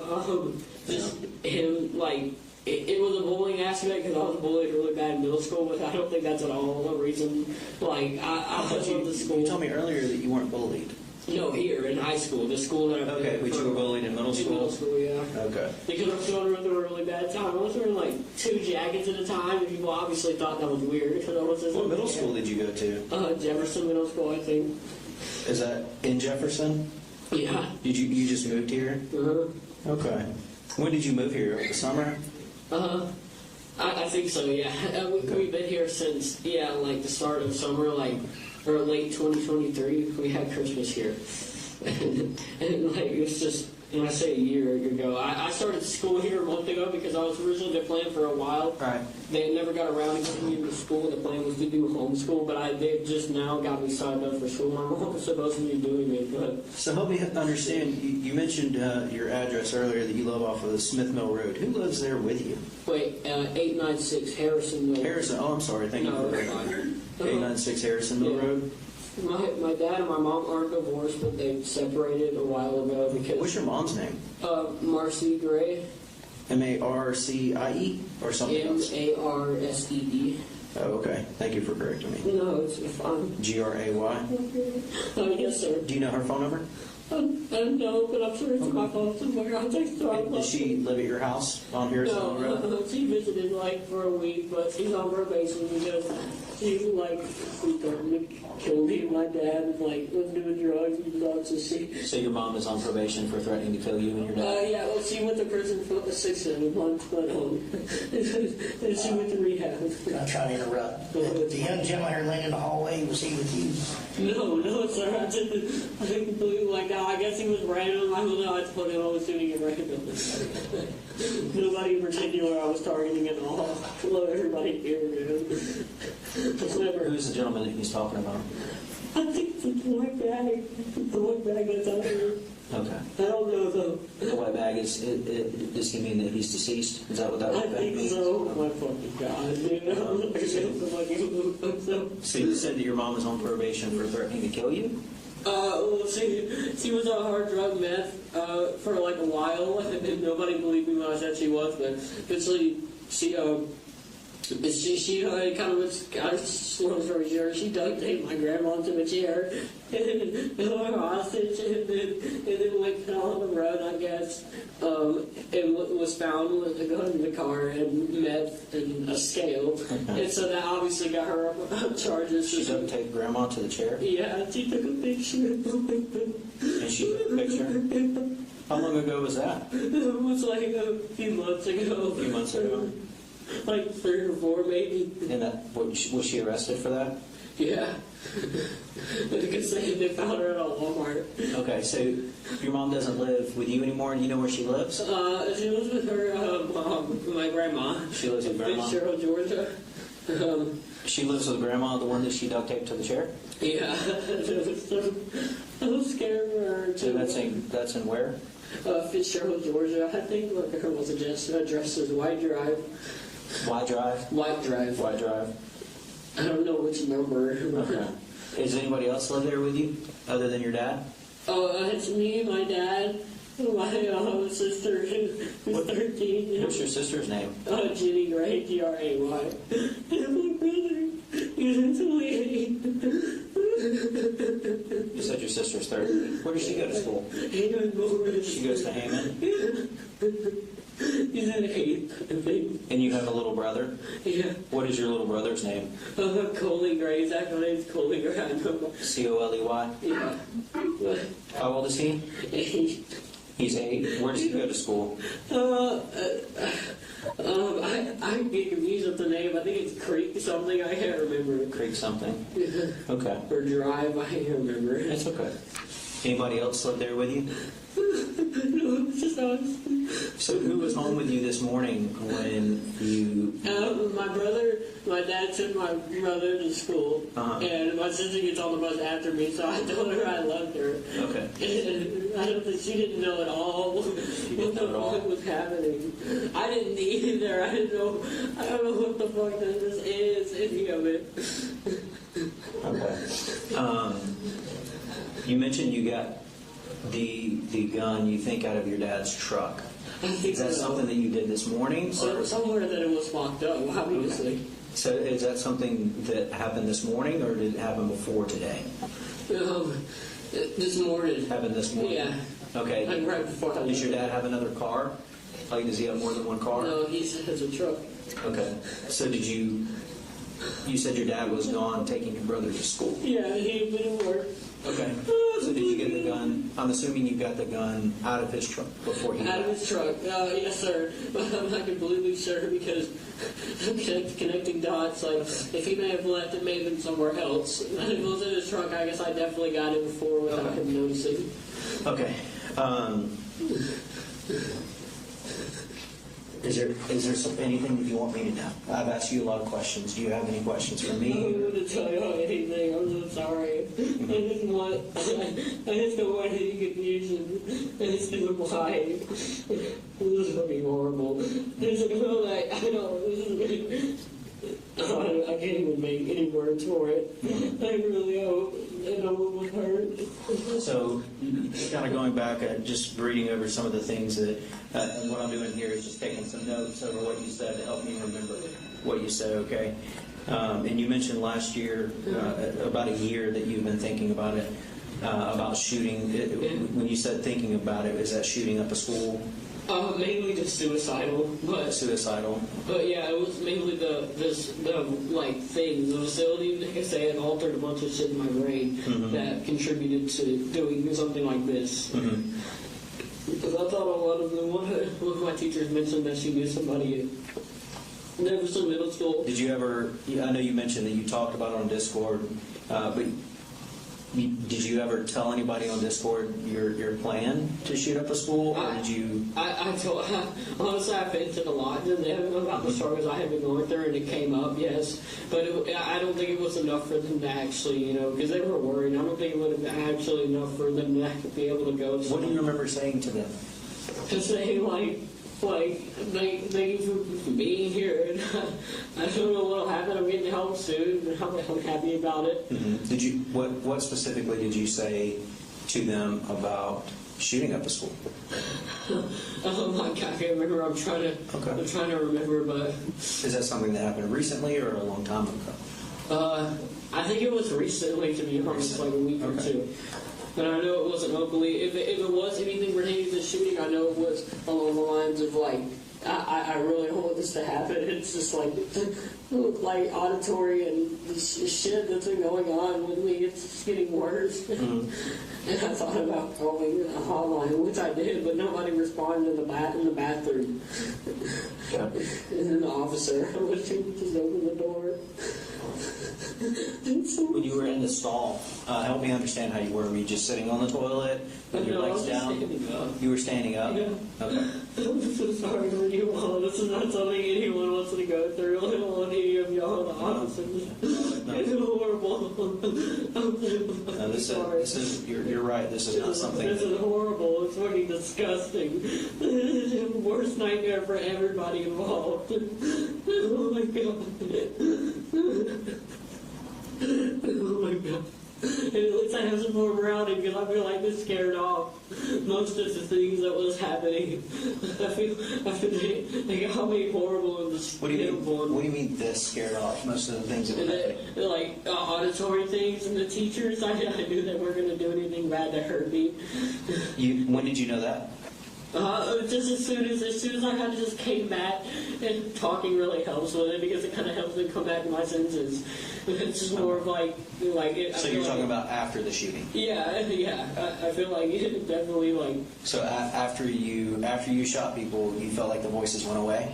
Not completely, though. They're calling me a fucking retard and not. It's not constant though. But it's just hard to make out. It's still I'm just, oh my God. I'm honestly just in shock. I'm trying to make things. And you mentioned your sense of morality. Help me understand that.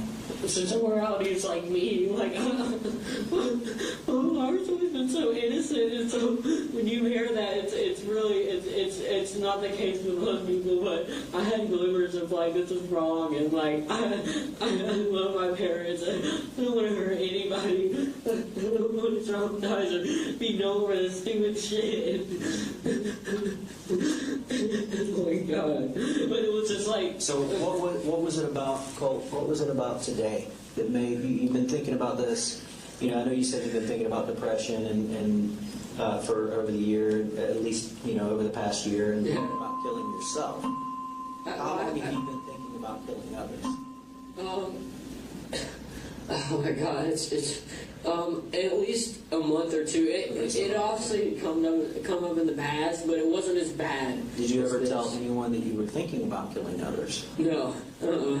As far as everyone online, which I was venting to, talking about the thoughts that I had, but they had the preface and context that I was going to get help, which I was. Mm-hmm. It wasn't like, oh, I'm going to do so and so, and it's going to be so fucking cool. It's just like these things. So you never, when you told your dad about the voices, you never told your dad about your thoughts to kill people at school? No, and I say voices. It's not completely. It mostly also transformed into like almost a state of psychosis, of just radical and like unhinged thoughts that I would never think or never want to do to anybody. It just completely like, oh my God, it's completely just takes away who I am as a person. Have you ever gone to a psychologist or a therapist or anything like that and been diagnosed with having schizophrenia? No. I have a lot of things. I'm on Zoloft. What is Zoloft? My mom gave me my Zoloft because I have really bad anxiety, chronic anxiety. Is that what it's for? Yeah, about 50 milligrams. It pretty much just helps. Like, is that a low dose or is that a high dose? 50 milligrams, I guess, is like a normal dose. 25 milligrams, I think, would be considered a low dose. Considered low. Okay. It was really bad for me. I'll think about you've been diagnosed with anxiety? Not by anyone official. That's what I'm saying. Why do you have Zoloft then? My mom, she gave it to me. And my grandma, they knew it would help with anxiety. Okay. And it was just, and I hate to shame my parents because they really did try their hardest, but so much of my life was neglected as far as getting the help that I needed. Okay. Well, tell me about that. Like the help that I needed, or just being neglected. Like, yeah. Oh, just so much shit going on. My dad being an avid worker, and Where does he work? He works at Kevin Price Construction. He's a superintendent. Okay, so he's gone a lot. Yeah, and my mom had her own set of issues. What were your mom's issues? It's really bad. I can't even pinpoint that. I know it's a lot, but she had really bad anxiety and depression, and she just said a lot of mean things. What kind of mean things did she say to you? Like, especially towards the end, about killing us and stuff. Simply duct taping my grandma to a chair so not to say she's your mom yeah. When did she threaten to kill you? Was that before or after the incident with your grandma? After she tied my grandma, I think she tried to get my grandma to drive. She told me that she tried to get her to drive us up here. So she didn't tell me why she wanted me to, but my grandma knew that it was inherently bad. Mm-hmm. So she tied her up and said that I'll just have to kill Colt and my dad. I think I got the gist of it because he's our husband. Mm-hmm. Okay. So, when you say neglect, what type of neglect did you feel? I know your mom emotionally neglected. I was good physically, just emotionally. It was just. So, kind of help me understand that. Does that mean that they didn't pay attention to you a lot? Yeah. Okay. Uh-huh. But towards the end, it's good to keep a note that my dad did take note of my, the thoughts I had, schizophrenia and stuff, which most of it I don't think is schizophrenia. I know there's people actively trying to hurt me, which greatly contributed to this, obviously. Who would never do something like this. So you mentioned, how long, did you say the voices have been here about a month? No, they've been longer, but they just have heightened. Like, I've just had really bad mania. How long do you think the voices have been here?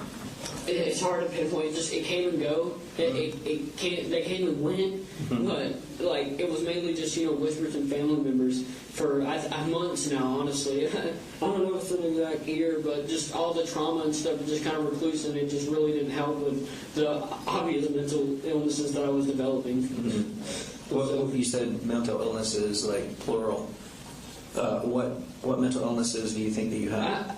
I made a list a while back. I think it's gone, but... Made a list where? Like in a notebook or a phone? Text pad, I think, on my computer. Text pad? Dude. What? Huh? Did you say something? Yeah. Oh. Were you trying to say something? Oh, no, it's just this, man. Yeah. It's fucking horrible.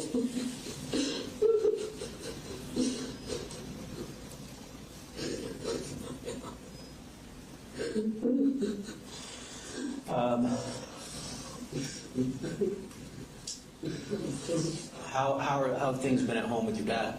They've been good. We have arguments here and there, but What do you guys argue about? just things in him. I argue with him, about just not taking proper measures, being, a good parent. And he definitely tries his hardest, I know, but it's just, I know I have some drama or stuff that really just doesn't help good with him being, supportive and all, like being completely, competent, which he is a good parent. I love him with all my heart, especially towards the end. I think he finally realized what was up, but I think he was so used to me just being that young, right employee dude. That young what? The young, right, innocent boy, and so quickly just had these things that just, the trauma just recludes me to the state of just, I don't even know what I am, dude. A fucking monster. Oh my God. Is that how you see yourself? Me? Yes. Me, yes. All of this is fucking horrible. I want to at least find me inside of all this, but it's so hard to because of all this shit that I've thought, and I know that's happening to me. Right. And after seeing this, it's hard for me to ever forgive myself, sane or not, medicated or not. So, you said you've been thinking about doing this for a while. The shooting, a while, as in it popped up, for a few months, but not as severe as it was. It was only after the symptoms and illnesses popped up that it's almost like the teachers and stuff that kind of leased onto it, and whatever these people are, they just took advantage of it, and they knew that I was unstable. And So, over the past few months that you've been thinking about shooting up the school and killing people,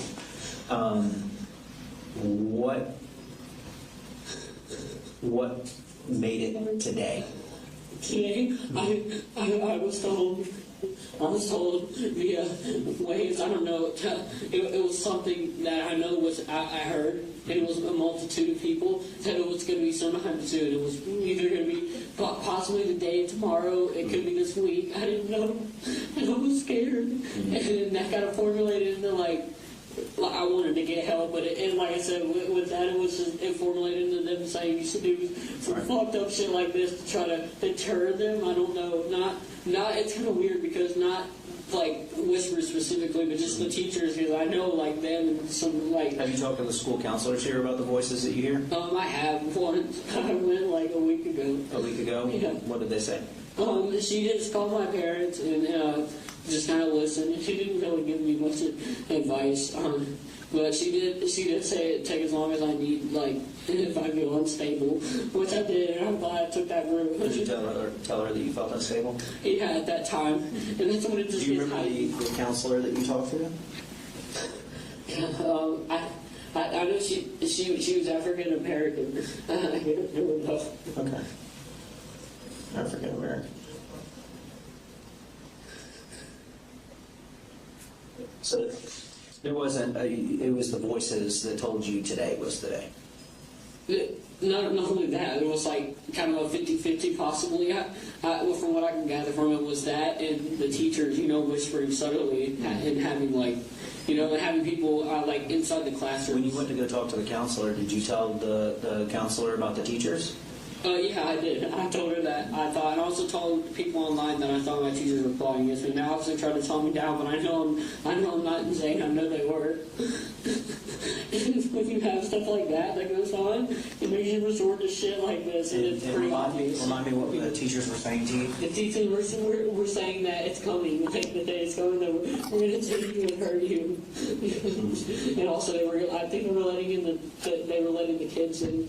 Oh God, I'm sorry, dude. That is horrible, man. I just have these. What were the family members? You said some of the voices were family members.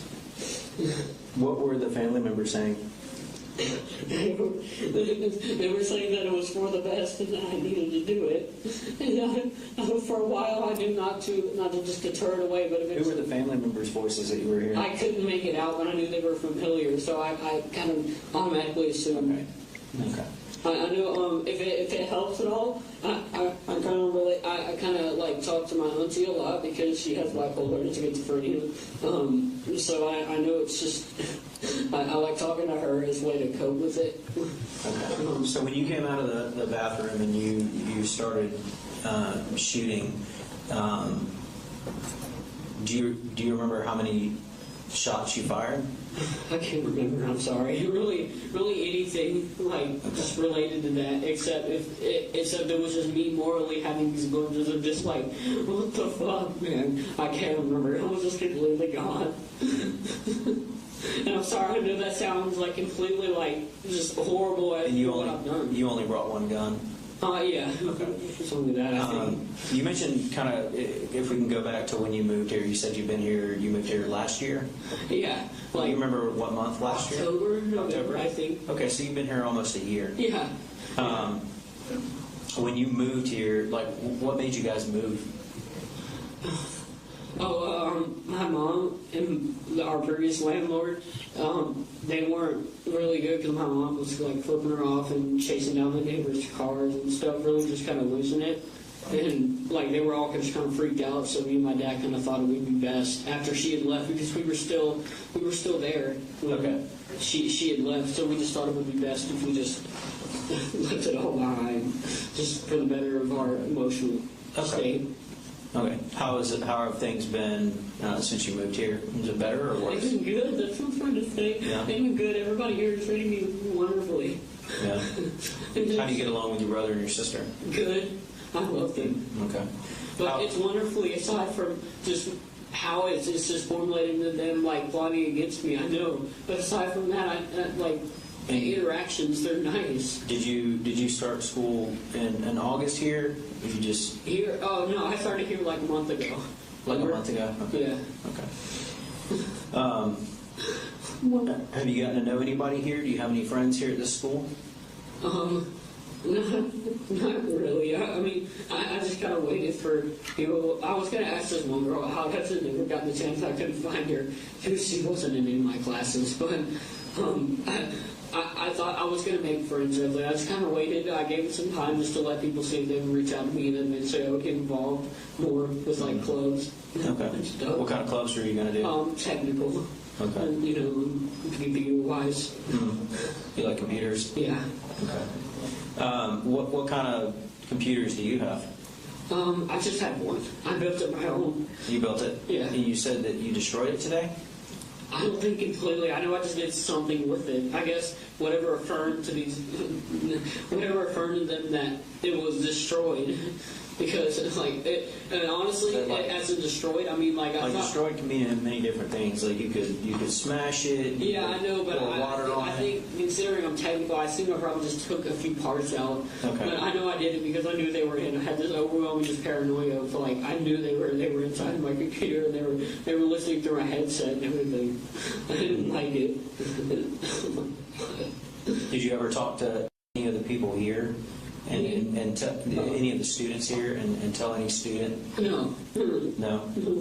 I was too scared of him, to be honest. Were you? I eventually wanted to reach out and got help because I felt like the teachers and them were like, they were formulating with it. So I knew if I talked to them, I'd only be giving more info as a way they could like formulate the plot against me that I've been telling you about. Mm-hmm. Okay.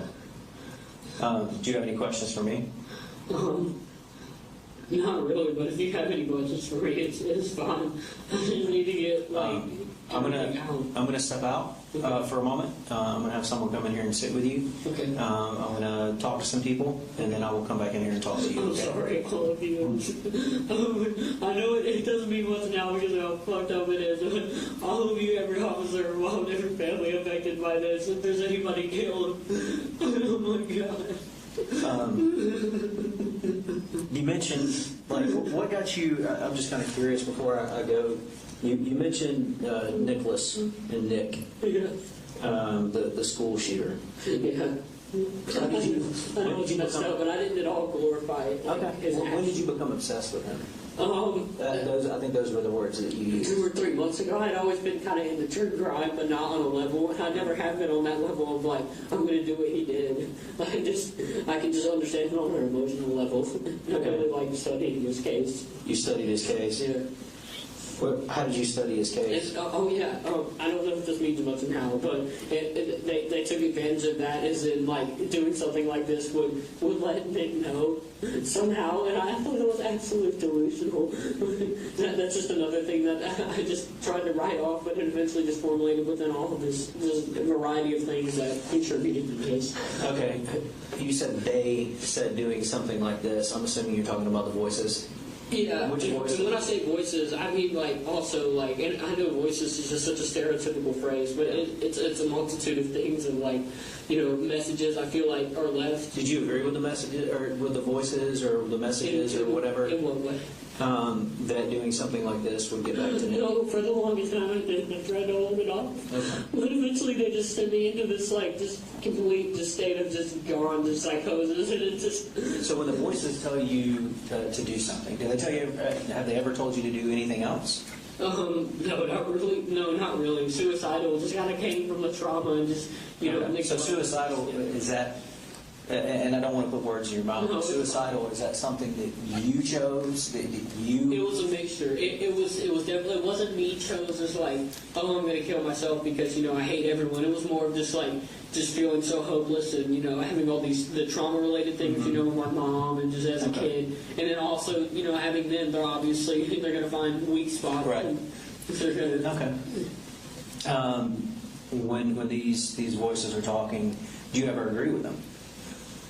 No, not at all. Unless I'm in a complete state of mania, psychosis. It's not. And even then, I'm not openly like. Because you mentioned a couple of times you've actually had an outcry for help, right? Oh yeah. You went to your counselor. I went to my counselor. And you went to your dad. I talked to multiple people online. I assumed they would just call you. Right. So going back over it, like today. Yeah. Did you try to reach out to your counselor?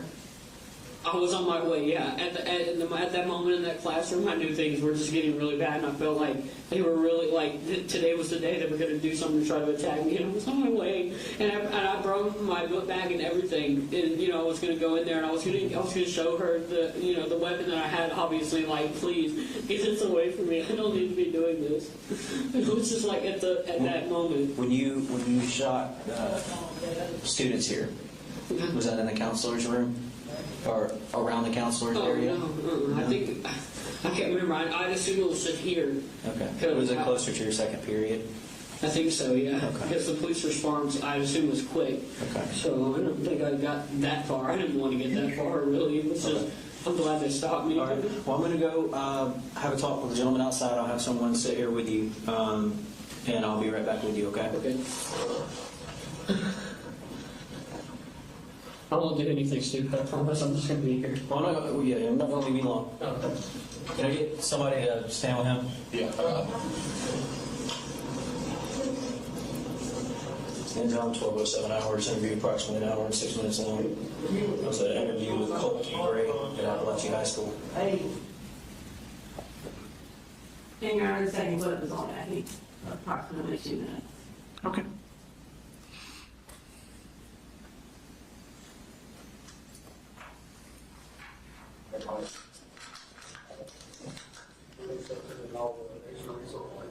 Well, 23 hours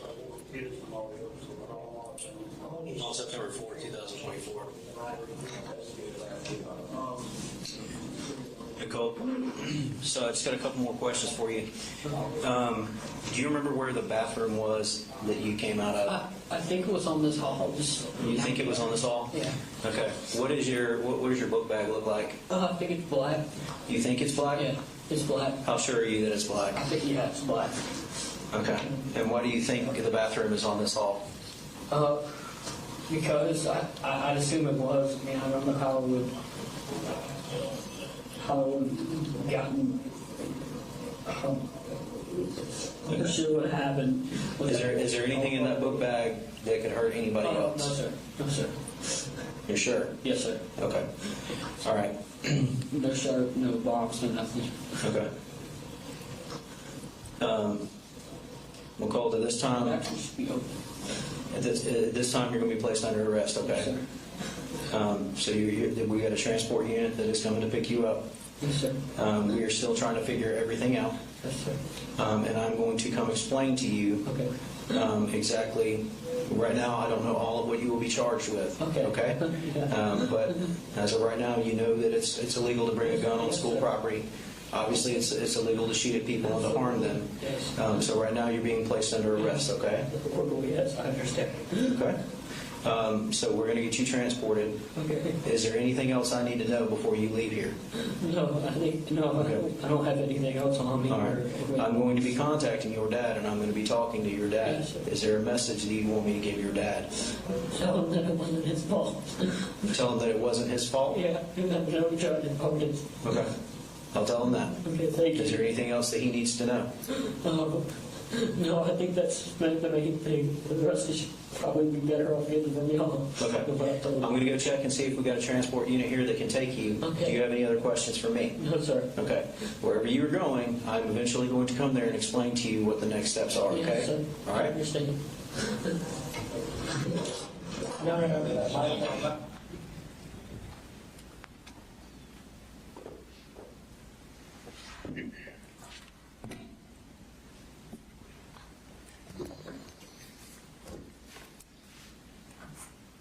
All right, so you mentioned earlier that you interviewed him a second time at the sheriff's office, is that correct? That's correct.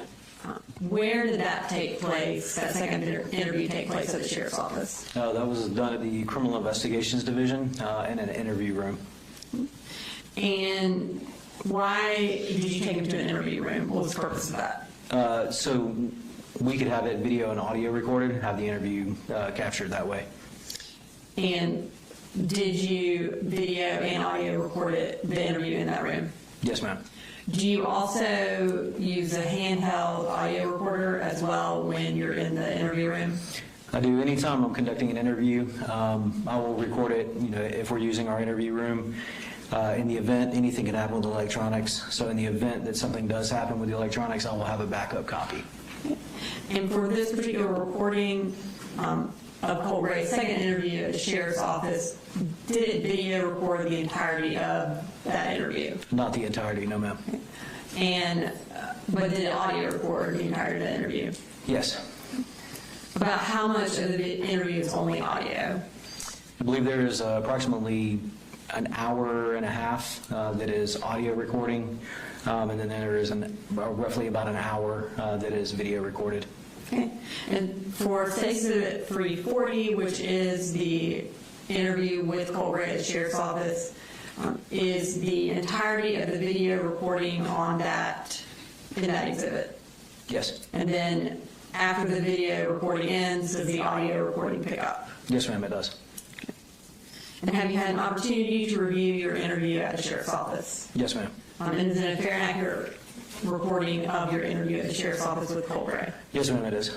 Okay, Your Honor, this time I'd like to introduce some evidence, State's Exhibit 340.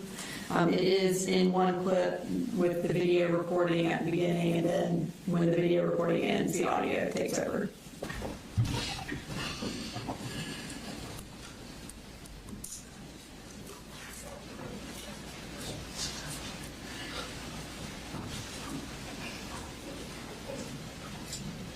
And I don't recall if it was admitted, but 340's admitted, no objection.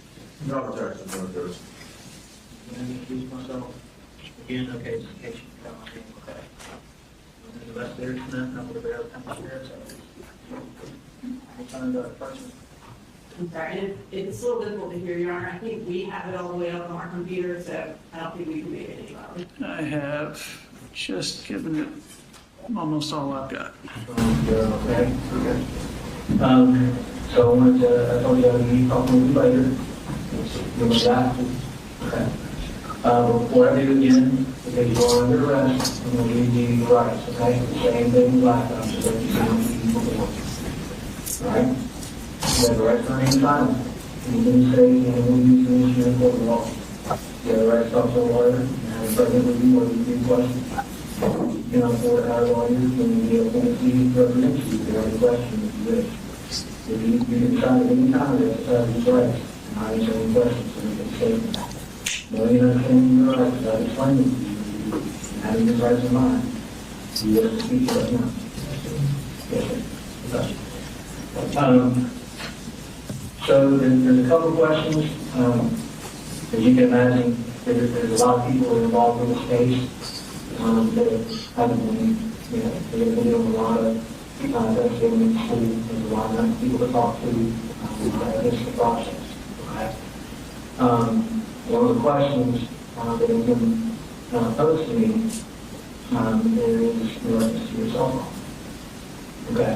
And earlier when you spoke earlier, you said that your cell phone, to the best of your knowledge, was in your backpack. Is that correct? Okay. Now, in order to kind of help us with the timeline, we kind of went over that earlier this morning. In order to help us with the timeline, phones can collect a lot of data, whether that be an alarm that you have set that morning or a call or a text message you made. It kind of helps us determine, what the day was like. And one of the things that we would like to do is process that phone and to help us establish the timeline. You will give us your passcode to your phone in order for us to access it. What would that be? Right. The information lines is like basically like contact. Yeah, again, like I told you, it helps us establish a timeline, kind of events, things that are going on, things, I don't know if you had any text messages or any kind of friends or family about the way you were feeling. I'll give you my password. Okay. What is, you don't mind me asking, what is your password? It's not actually a password, it's like, it's like, 8 dots, it's like, 3 rows and 3 columns, right? In the middle. Okay. The middle to the left, like an L? Yeah. Okay. So the part of the L faces to the left? Yeah, so, like, let's say, this is the phone, right here, I'll show you the dot. You can draw it more up there. That works good.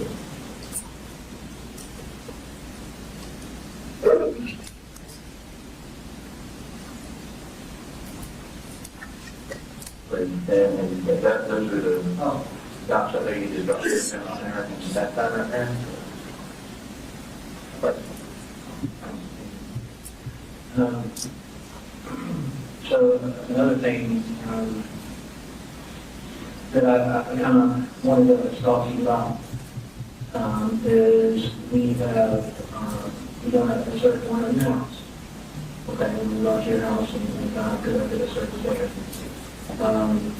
Is there anything you want to tell us about at your house? Not in the freeze. It is. Definitely start with some pictures and articles going on now. When you say mid, is that Nicholas Rivers? Okay.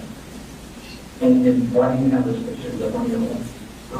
Because it's just such a sensation on the police station, like these things that not go like a regulation weapon.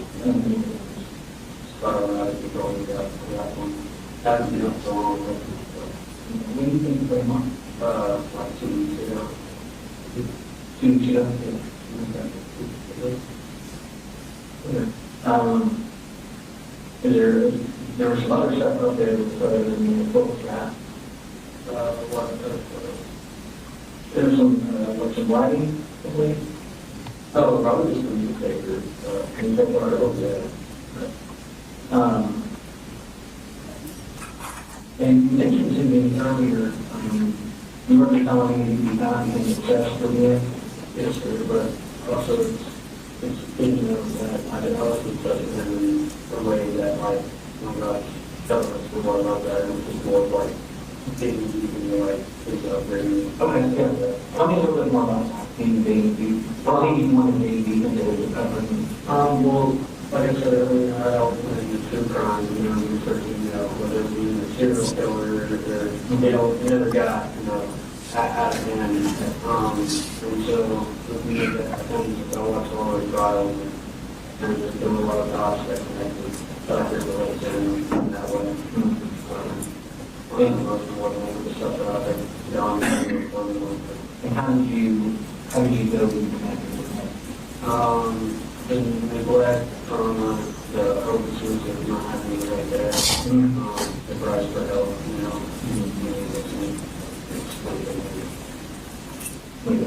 Have you got for help with Warren about no one will listen? Okay. Can you talk about that? Yes.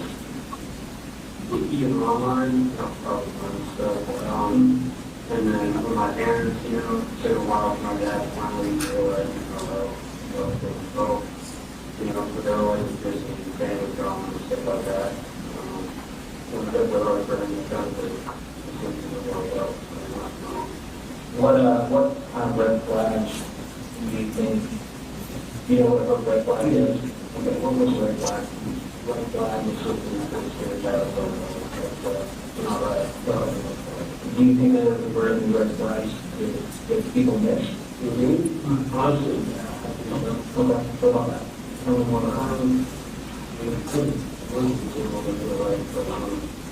video was probably just, the next stuff and, just like you start to put today, some of the stuff that will get up.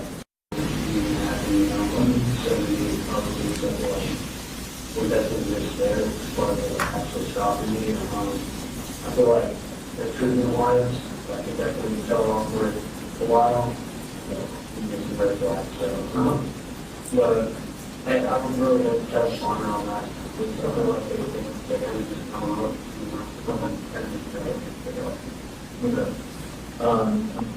sometimes in cases like these where there's shootings or whatever, physiological effects on human body. I don't know if you've read anything about that or heard about that. What adrenaline does, kind of how shortly after this thing happened, things can be cut out. But there was a thing you said you didn't remember earlier today.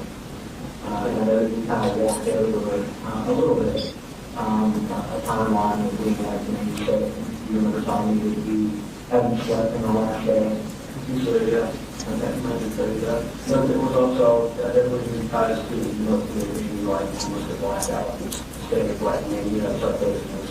But me, my grandma, and my mom agree that I have acute vision and stuff that schizophrenia. But most of that, like, didn't move, I feel like I'm definitely not, I was not all heaven perceived, or, even if there's some bad, if you, kind of going back to that timeline, when you got ready for school this morning, you mentioned that you wanted to go look through your pockets. Between the time we talked this morning and now, we were really, it was definitely really fuzzy for me, because like at that point it was just still like, it was just, I don't know where it's been inside, but like, you kind of see just the fogginess and the whole thing itself, that part was just like, I definitely got a pinpoint. I thought it was full top blocks, or I know it was some type of rock that was blocked out. Okay. Definitely. Okay. Do you happen to remember if that was inside or outside the house? One of the two. I know sometimes you had to start outside, so it might have been outside. Okay. And you mentioned this morning that you kind of went into the bathroom and were in there for a while. In the time that you exited the bathroom and the time that law enforcement was found there, do you have any more to come back to me about? Barely. Like I said, most of the ones I've given to you already were just mostly like, but somewhat of it was just all the emotions, like you mentioned, it's natural, everybody wants to do something horrible, shit like that, with mine, of course, like I do, like, all I can remember is just, hearing, yelling, obviously, coming from the police, down the hall and just being on the ground. And I knew there was gun, smell like gunpowder, stuff everywhere. That's just kind of like over there, Yeah. Did you made a comment earlier when you stopped shooting because you felt like that was enough. You remember making that comment? Yes, sir. I think that's that comment. And hearing that statement again, with me earlier today, is that, are you able to kind of explain that a little bit? Yeah, I think I can say it a little bit. So I think it was more of like, when I say, I felt like I stopped shooting. It wasn't having, self-awareness the entire time, like, oh, I reached so goal or X amount of people want me to stop shooting. It was more just like having to do and just like, just complete breakthrough, just feeling like, because if you remember, like, the whole thing about it was trying to get, teachers away from me, scared of me, not want to take me to this place that I know they still, want me to do. Now they see all this and, it's horrible. I don't even want to know, like, what they're doing now. But it was more just like, something right at Do you remember shooting specific teachers? No, sir. I don't. You don't remember shooting? I don't think I shot at anybody specifically. I think I just shot at my I think it was literally just one of those. Just coming from my like, assumption on, the other perspective that I'm missing people, like, I assume, about how many rounds you shot people. Not really. I mean, it felt short, definitely, because that's just genuine, but like, the adrenaline definitely kind of backs it up. Something slow, it's not that. And how many rounds did the firearm hold? I think magazine was, I don't know, honestly, I just grabbed the magazine. I know two of them were pretty big, so I assume they were high capacity. Okay. But you reload? They didn't have to, whenever they loaded. I might have, I don't know. Do you know how many magazines you brought with you?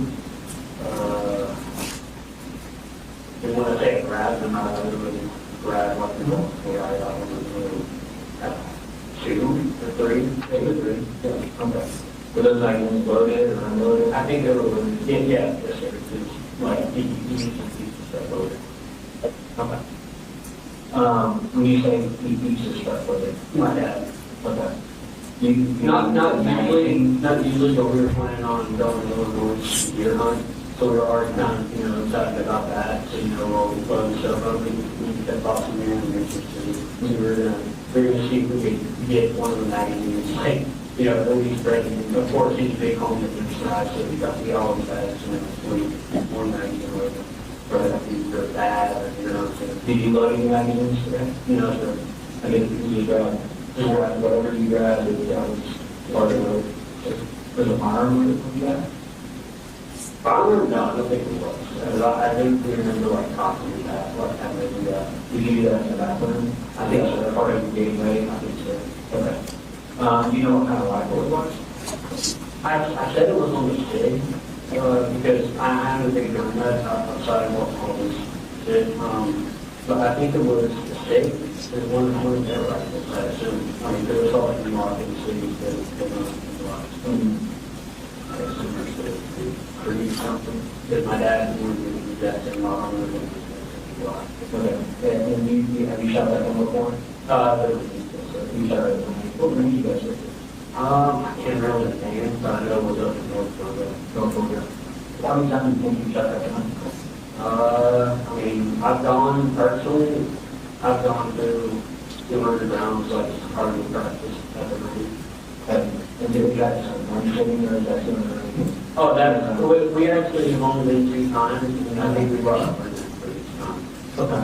And that's very, have you ever shot any other firearms? He had a 45. I think he had a 45, but he's watching for a 9mm, and he still has a 40. I shot all 3 of those. 45 he doesn't have, he's very good. Where did you shoot those at? that was a great thing. I mean, honestly, when you look at those, it's morning, okay. So the arms are around the house, you know, they're loaded or unloaded? No, usually they're not. So like stakes or boxes like that. The orders those magazines were loaded, keep in mind they were in the box with the rifle that, you know, I told them definitely to hide. So most of those weren't even mine. Like, I didn't have access to it either way. Yeah, like, I didn't have access to the magazines either way. So like, if they were loaded, I don't mind if they were loaded. Okay. You mentioned the box. You describe the box to me? It was black. I think it had like the block, the blocks, kind of like, kind of hardwood. Is it a rifle box?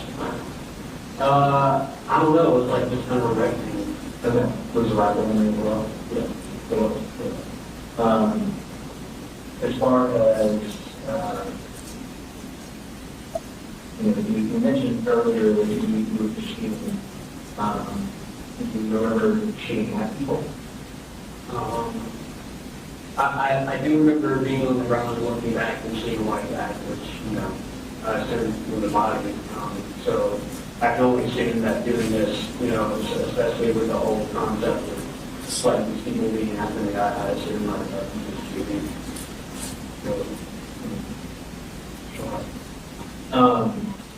Whether it be to hurt people or just shooting. Okay. So you think part of your intention was to shoot people? That I can't say for sure because it's good to keep in mind that throughout that entire. What are the voices that the voices that you the voices were saying more things along the lines of, and I think voices is more just like in your auditory, like whispers kind of that you hear in that housing. It's not like constant, but whenever, you know, mania and schizophrenia mixed together, mania and this is typing like really like intrusive thoughts that's going on in that kind of place. Have you heard the voice of since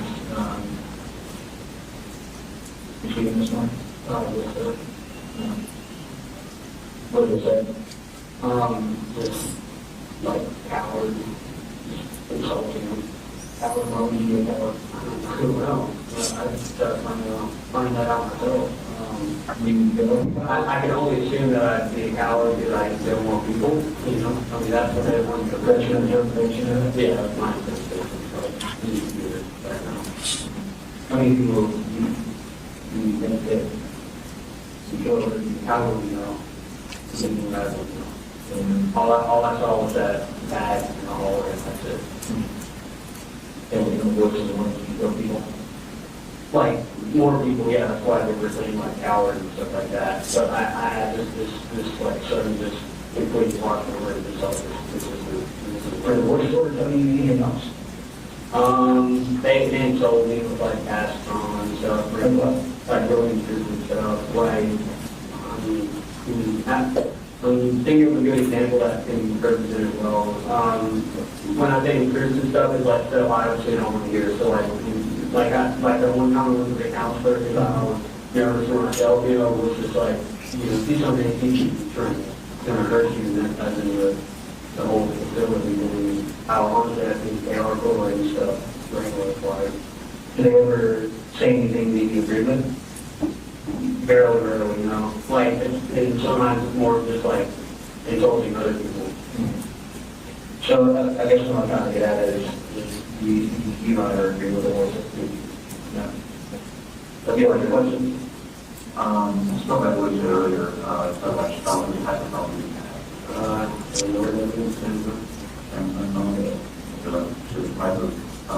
think it was 8 years, it's like at 12.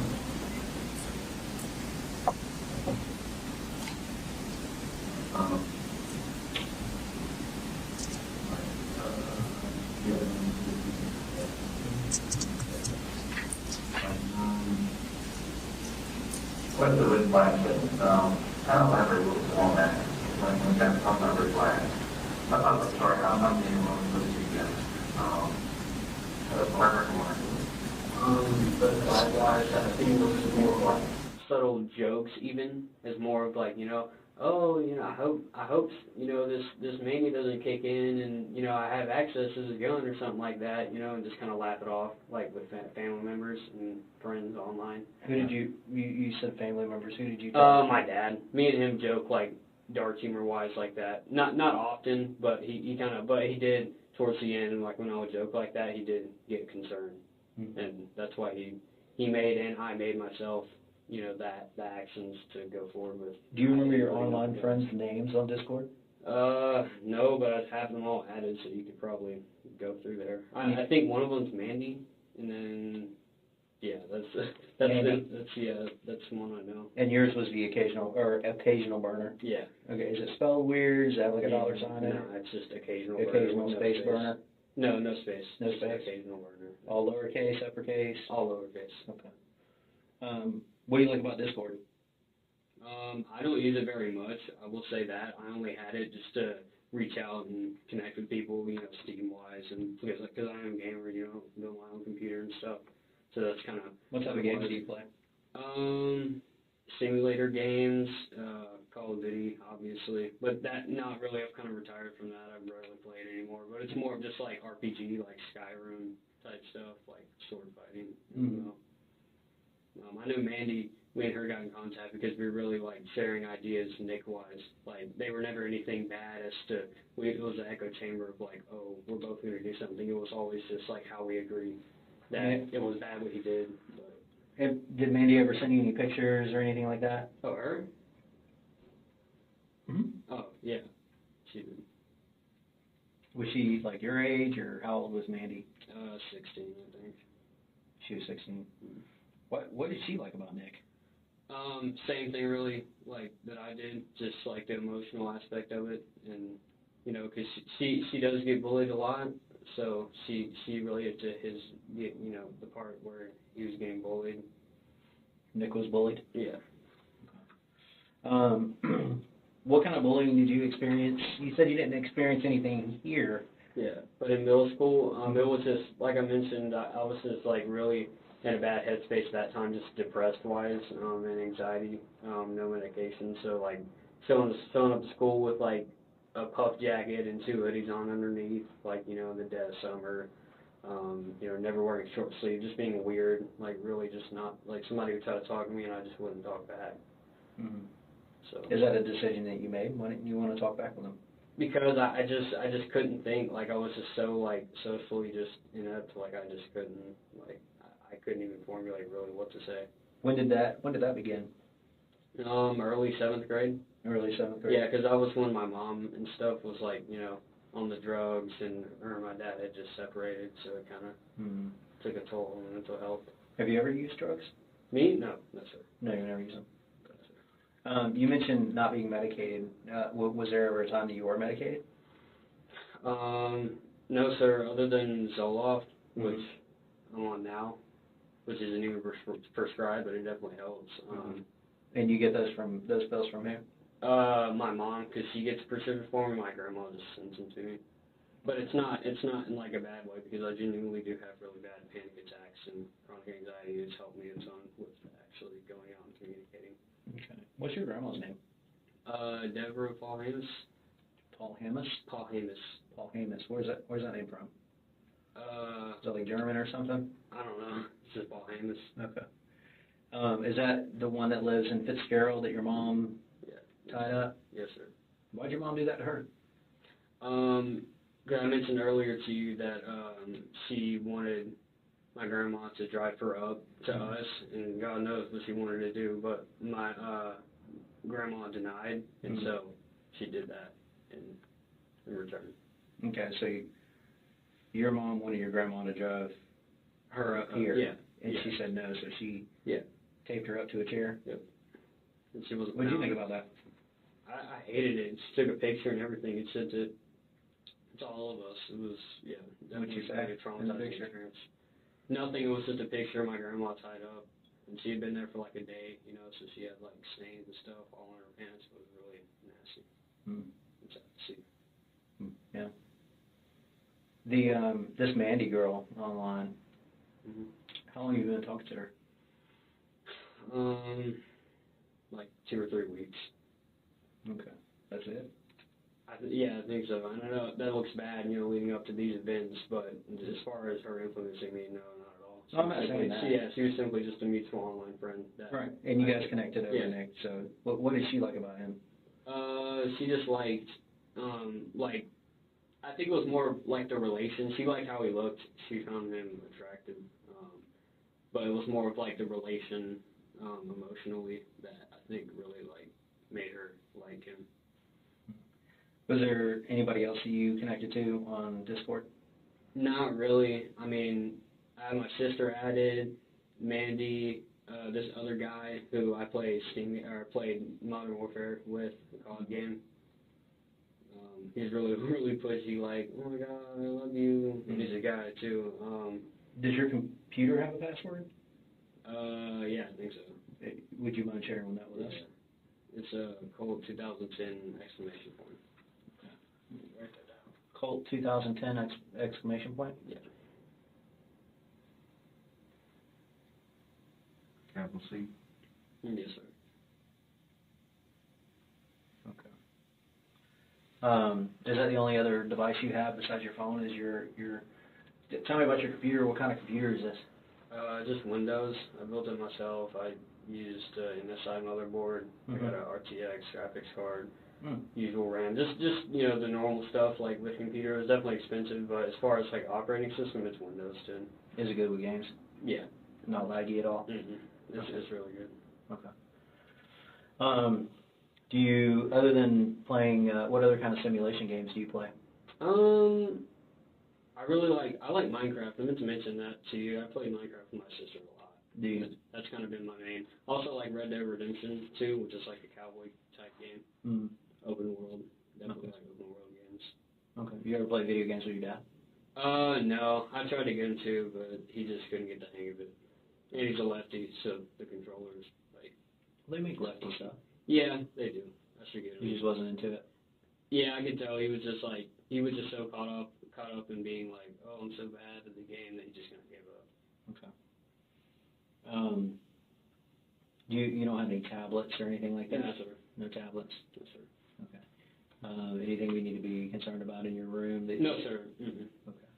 Sharp objects, bond-wise, no. Okay. Anything else?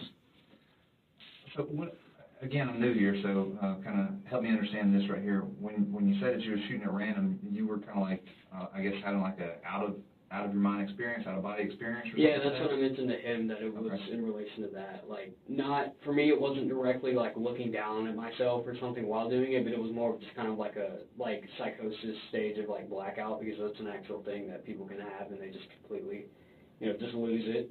And then when they come back, they've done something horrible, such as this, or they've been subdued and admitted to a psych ward, which I wanted to do very badly. Has something like this happened before, as far as blacking out? Not to this level, but it's definitely happened. I've said stuff to my dad, I would never say normally. Is that when you get mad? Not necessarily mad, but it's the smallest things. I'll literally say the most messed up shit. It's not necessarily him triggering me So how are you, I guess, enlightened as to what you had done? What you did? How did you learn what you did? I mentioned to him that it was more of just the reality of the situation. I was obviously on the floor for quite a while, so I kind of got the gist, and hearing police chatter and stuff like that, looking back and seeing the bag, that kind of led me to the correlation that I had obviously heard people. Well, let's back up to the situation with your dad. Did your dad say, hey, what's going on here or something like that? Did he kind of say, hey, this is what you're doing? What do you mean this is what? The situation where you were saying things to your dad where you said you normally wouldn't say those things. Yeah, but it was more on the lines he knew I still had some part of me left that I would be able to control myself back. But to the degree that happened today, I don't think that he was necessarily prepared for it, because it had never happened to this level before with him at the house. So at what point did you just kind of, lose consciousness, so to speak? It was more of just I felt because I did have in the bathroom when I was in there for a while, I did have leaned up against the wall shit, what am I doing?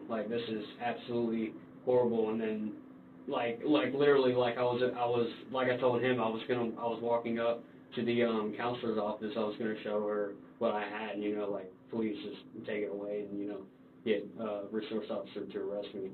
But I just turned into the bathroom, and by that point, it was just completely gone once I got into the stall. So is what I'm hearing, there are moments of clarity. Yes, sir. Okay.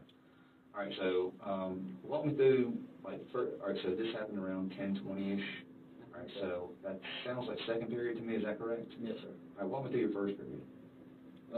My first period, like, it just went normally until the end when my teacher questioned what was in my bag, which obviously was how I assume I had somehow formulated this plot on how to get the gun in. It was complete psycho, but, like, I from what I had viewed, it was, like, wrapped around with, like, some poster-like thing, paper. Might have just been some form of that. Yeah, that's all I can remember as far as. How exactly did she question you about it? She just said, what's in the middle? Like, what's in the middle of, like, the paper that had been surrounding it. And I remember just giving a vague statement. I remember telling, but I know it was along the lines of, like, oh, I don't know, probably something for a project, you know, trying to, like, persuade her into not stopping it, which right then and there I should have had a moment where it was like, no, this is messed up. I need to just tell her, which is what happened in the hallway.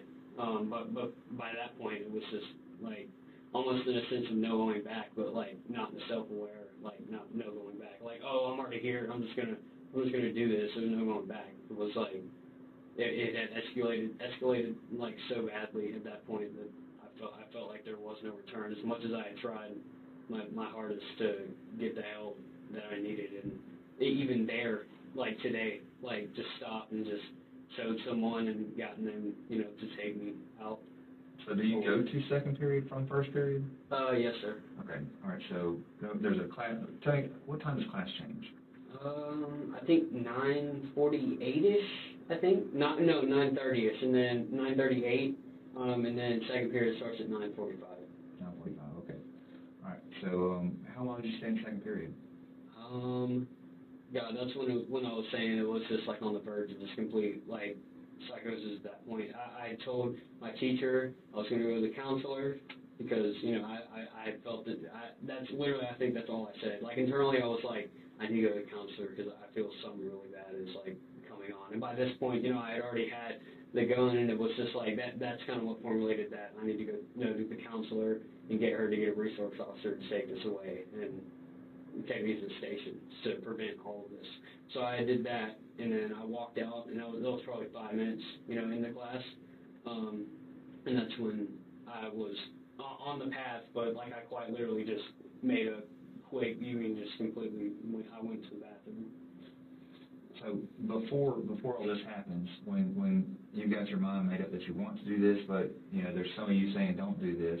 And as far as my mind being made up to do this, it's not a self-aware, like morally I want to do this, you know, like, oh, I have the urge to kill people, I'm going to go do this. That's horrible, and I had always told myself I was going to call the hotline, and which I did in the bathroom anyway.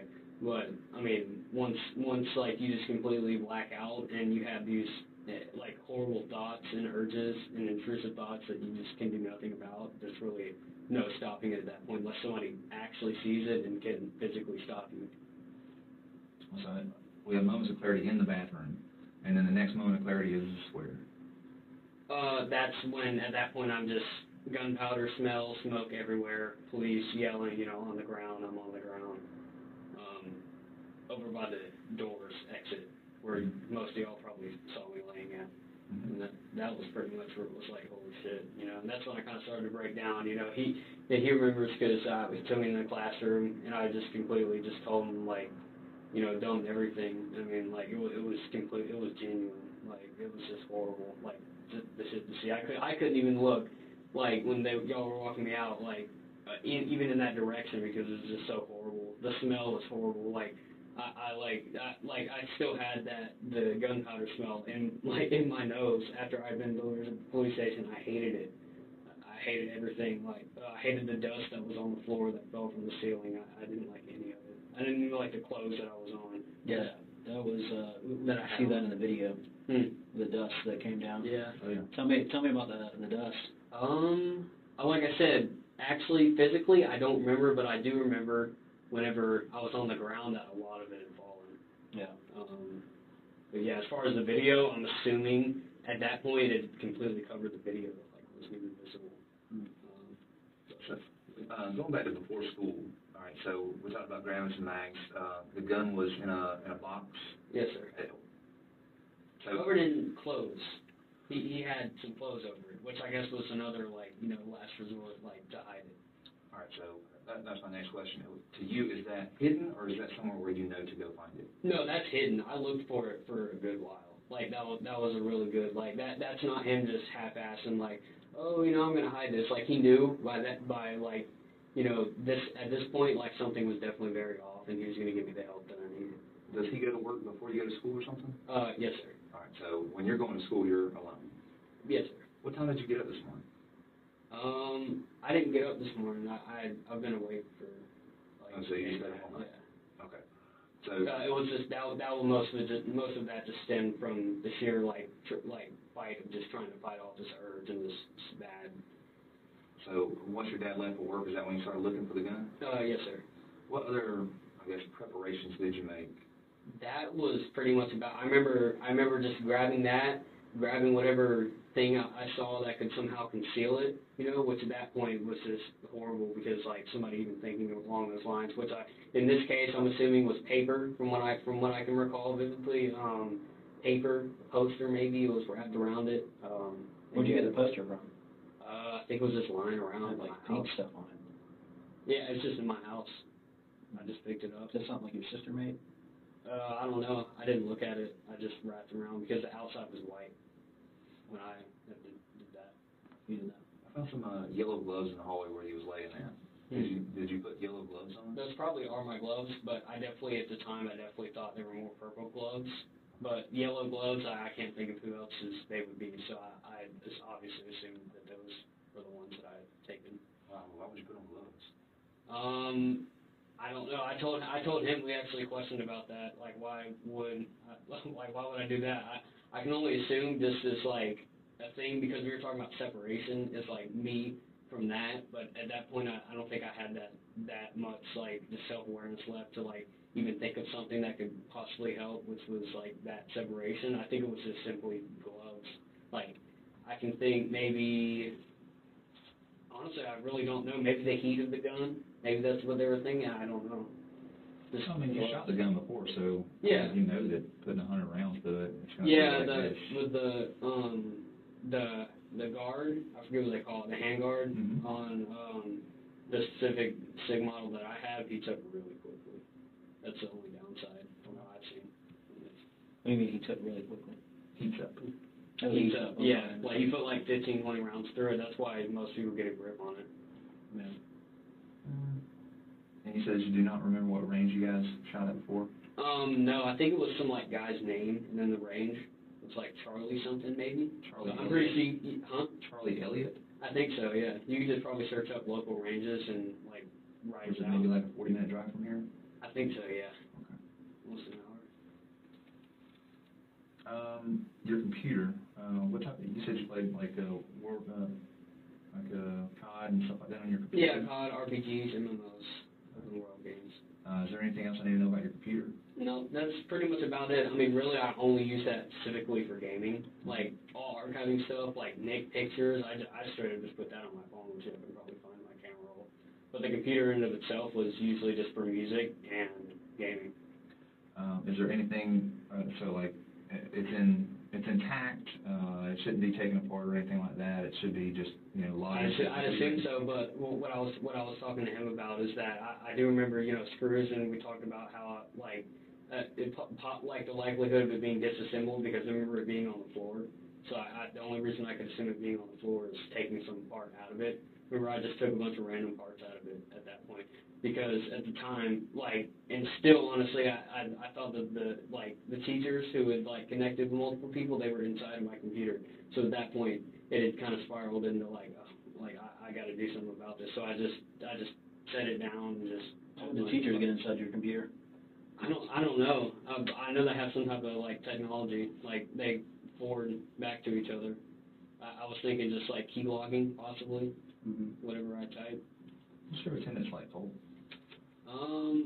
It was pretty bad, like leading up to this because of mental health stuff. Like I really wanted to make, I was definitely unstable, so I asked them to stay home and that I'll go back and then we're gonna make that, move to give me the help. And I also was sick. I had strep throat, so.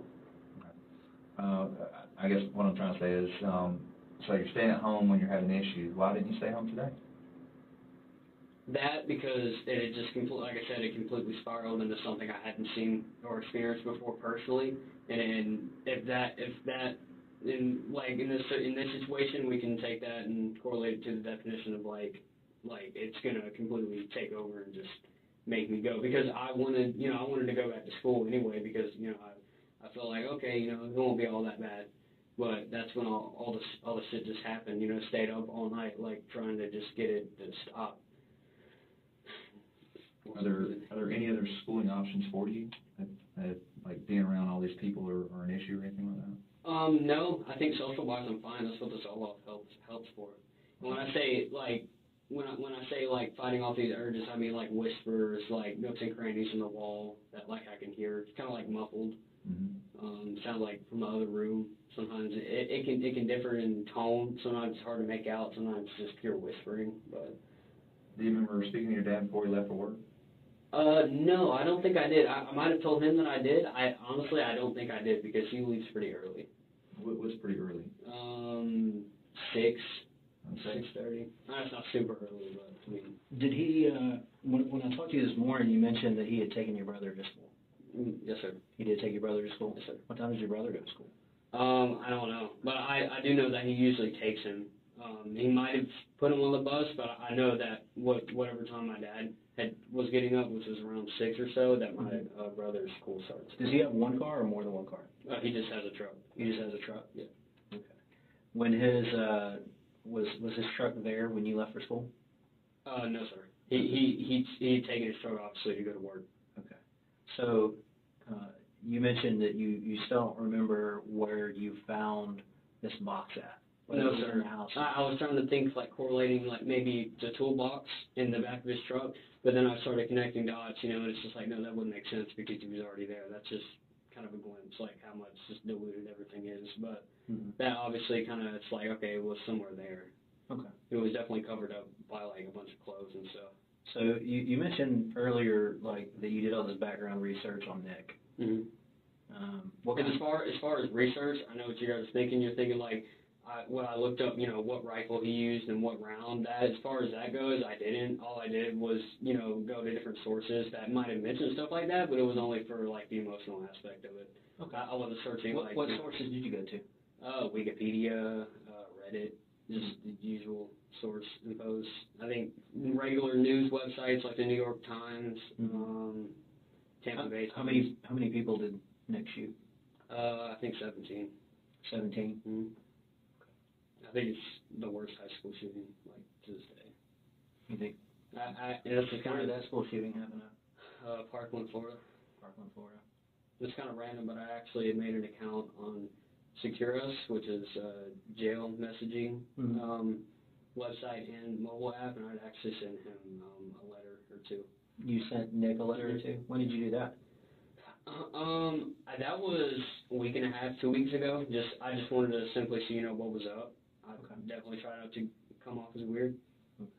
Okay. When you signed up for Securus, do you remember your sign-on, your log-on?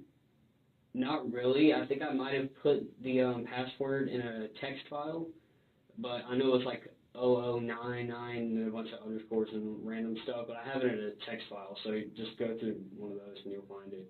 Is that in your phone or? A computer. Okay. What did you say in your, you said you wrote him a letter? Not wrote, but an email, because you can send emails through that. And it was more of just like, hey, like, how have you been? Like, more of an introduction type stuff. Mm-hmm. You obviously can't be 14 when you write stuff like that, so I lied about my age. How old did you say you were? 18. Okay. And did he ever write you back? No, he didn't actually. Which is kind of understood because he has a lot of crazy fangirls that constantly hog his email stuff. So how do you know that? He gets. Mandy, she says that there's a lot of like crazy like. Has she ever talked to her? Who? Nick. Oh, Nick? No, he hasn't. She wrote to him, but he hasn't responded. And you said you did that like a week or so ago. Week and a half. Okay. And did you tell him what you were having thoughts about doing? No, sir. You didn't? Mm-mm. You just kind of introduced yourself? Yeah, just like a mutual like friendship thing. Okay. It's actually still there. You can probably just go to my sent folder and it's there. Okay. Okay. Did you say anything else in your email to him? No, it was more of just an introduction. The second one was more of like, like a, hey, I don't know if you got my first one, but if you did, it'd be cool. Just write you back anytime. That was all the second one was. It was pretty short. Did you talk to him about any of you mentioned that you and him there were a lot of correlations between you two. Yeah, but I didn't bring, because usually with that, he doesn't even know me, so I obviously had to, start, normal with introduction and stuff. And I wasn't going to say really any of that openly, because it probably just make him feel more guilty. Did he suffer from schizophrenia too? He did, like, he had, like, the psychosis symptoms, but he was notorious for faking his schizophrenia and the interrogation thing, like, he was, like, looking around and stuff. But as far as, like, that level of schizophrenia, I don't think he has, but I think he definitely has some form of, like, antisocial personality, like... What do you think he has about? Just him killing animals, threatening people, I mean... Have you ever killed an animal other than hunting? No, sir. Not that I can remember. What animals have you killed hunting? Just a deer. It's actually on my wall. Is it? Yeah. Okay. What others? I know you mentioned the trauma and all the things that like that you had in common. What else did you guys have in common? Really, like, it was just the emotional stuff was really just the, like, gist of it. I'm trying to think of possibly other stuff. I know we had like, same interests, gun related, and, like, we both like JROTC and Army stuff. Were you in JROTC? No, but I was planning on joining it. Were you? Mm. Okay. Where do we go from here, Colt? What should happen to you? Honestly, I think I should be put in a mental health unit very, obviously, because what I've done is beyond horrible. Like, I have no words even for what I've done. And it's absolutely horrible that the parents have to go through the shit that I've caused. Unknowingly at that, so that's even more guilt with me, too. As far as what I should do, I mean, I definitely, now that it's over, it's just like, so many things running through my mind. It's like shock and, confusion as to why, I did this, and, definitely having to give you guys info, obviously, so you weren't left in the dark. As far as what should happen to me, I mean, that's my personal take. I know you guys are a lot more formal when it comes to this stuff, so you guys probably know. But I definitely think I just need to be on some form of, like, antipsychotics, Seroquel, that type of stuff. I know my mom was on that for a while, and it helped her after the whole thing with my grandma. But, yeah. Is that something that you've looked into in the past, though? Not really, but I know that's, like, a popular antipsychotic. I'll bring it back. I'll bring it back.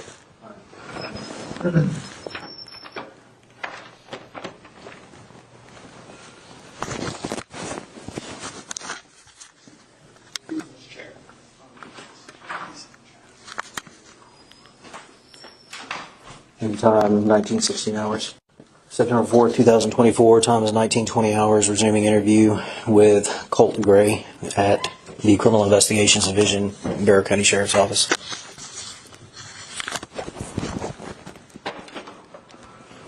Okay. Sorry about that. Like I said, there's a lot of different people that are involved with the investigation, so I just wanted to clarify some things, that you have shared with us.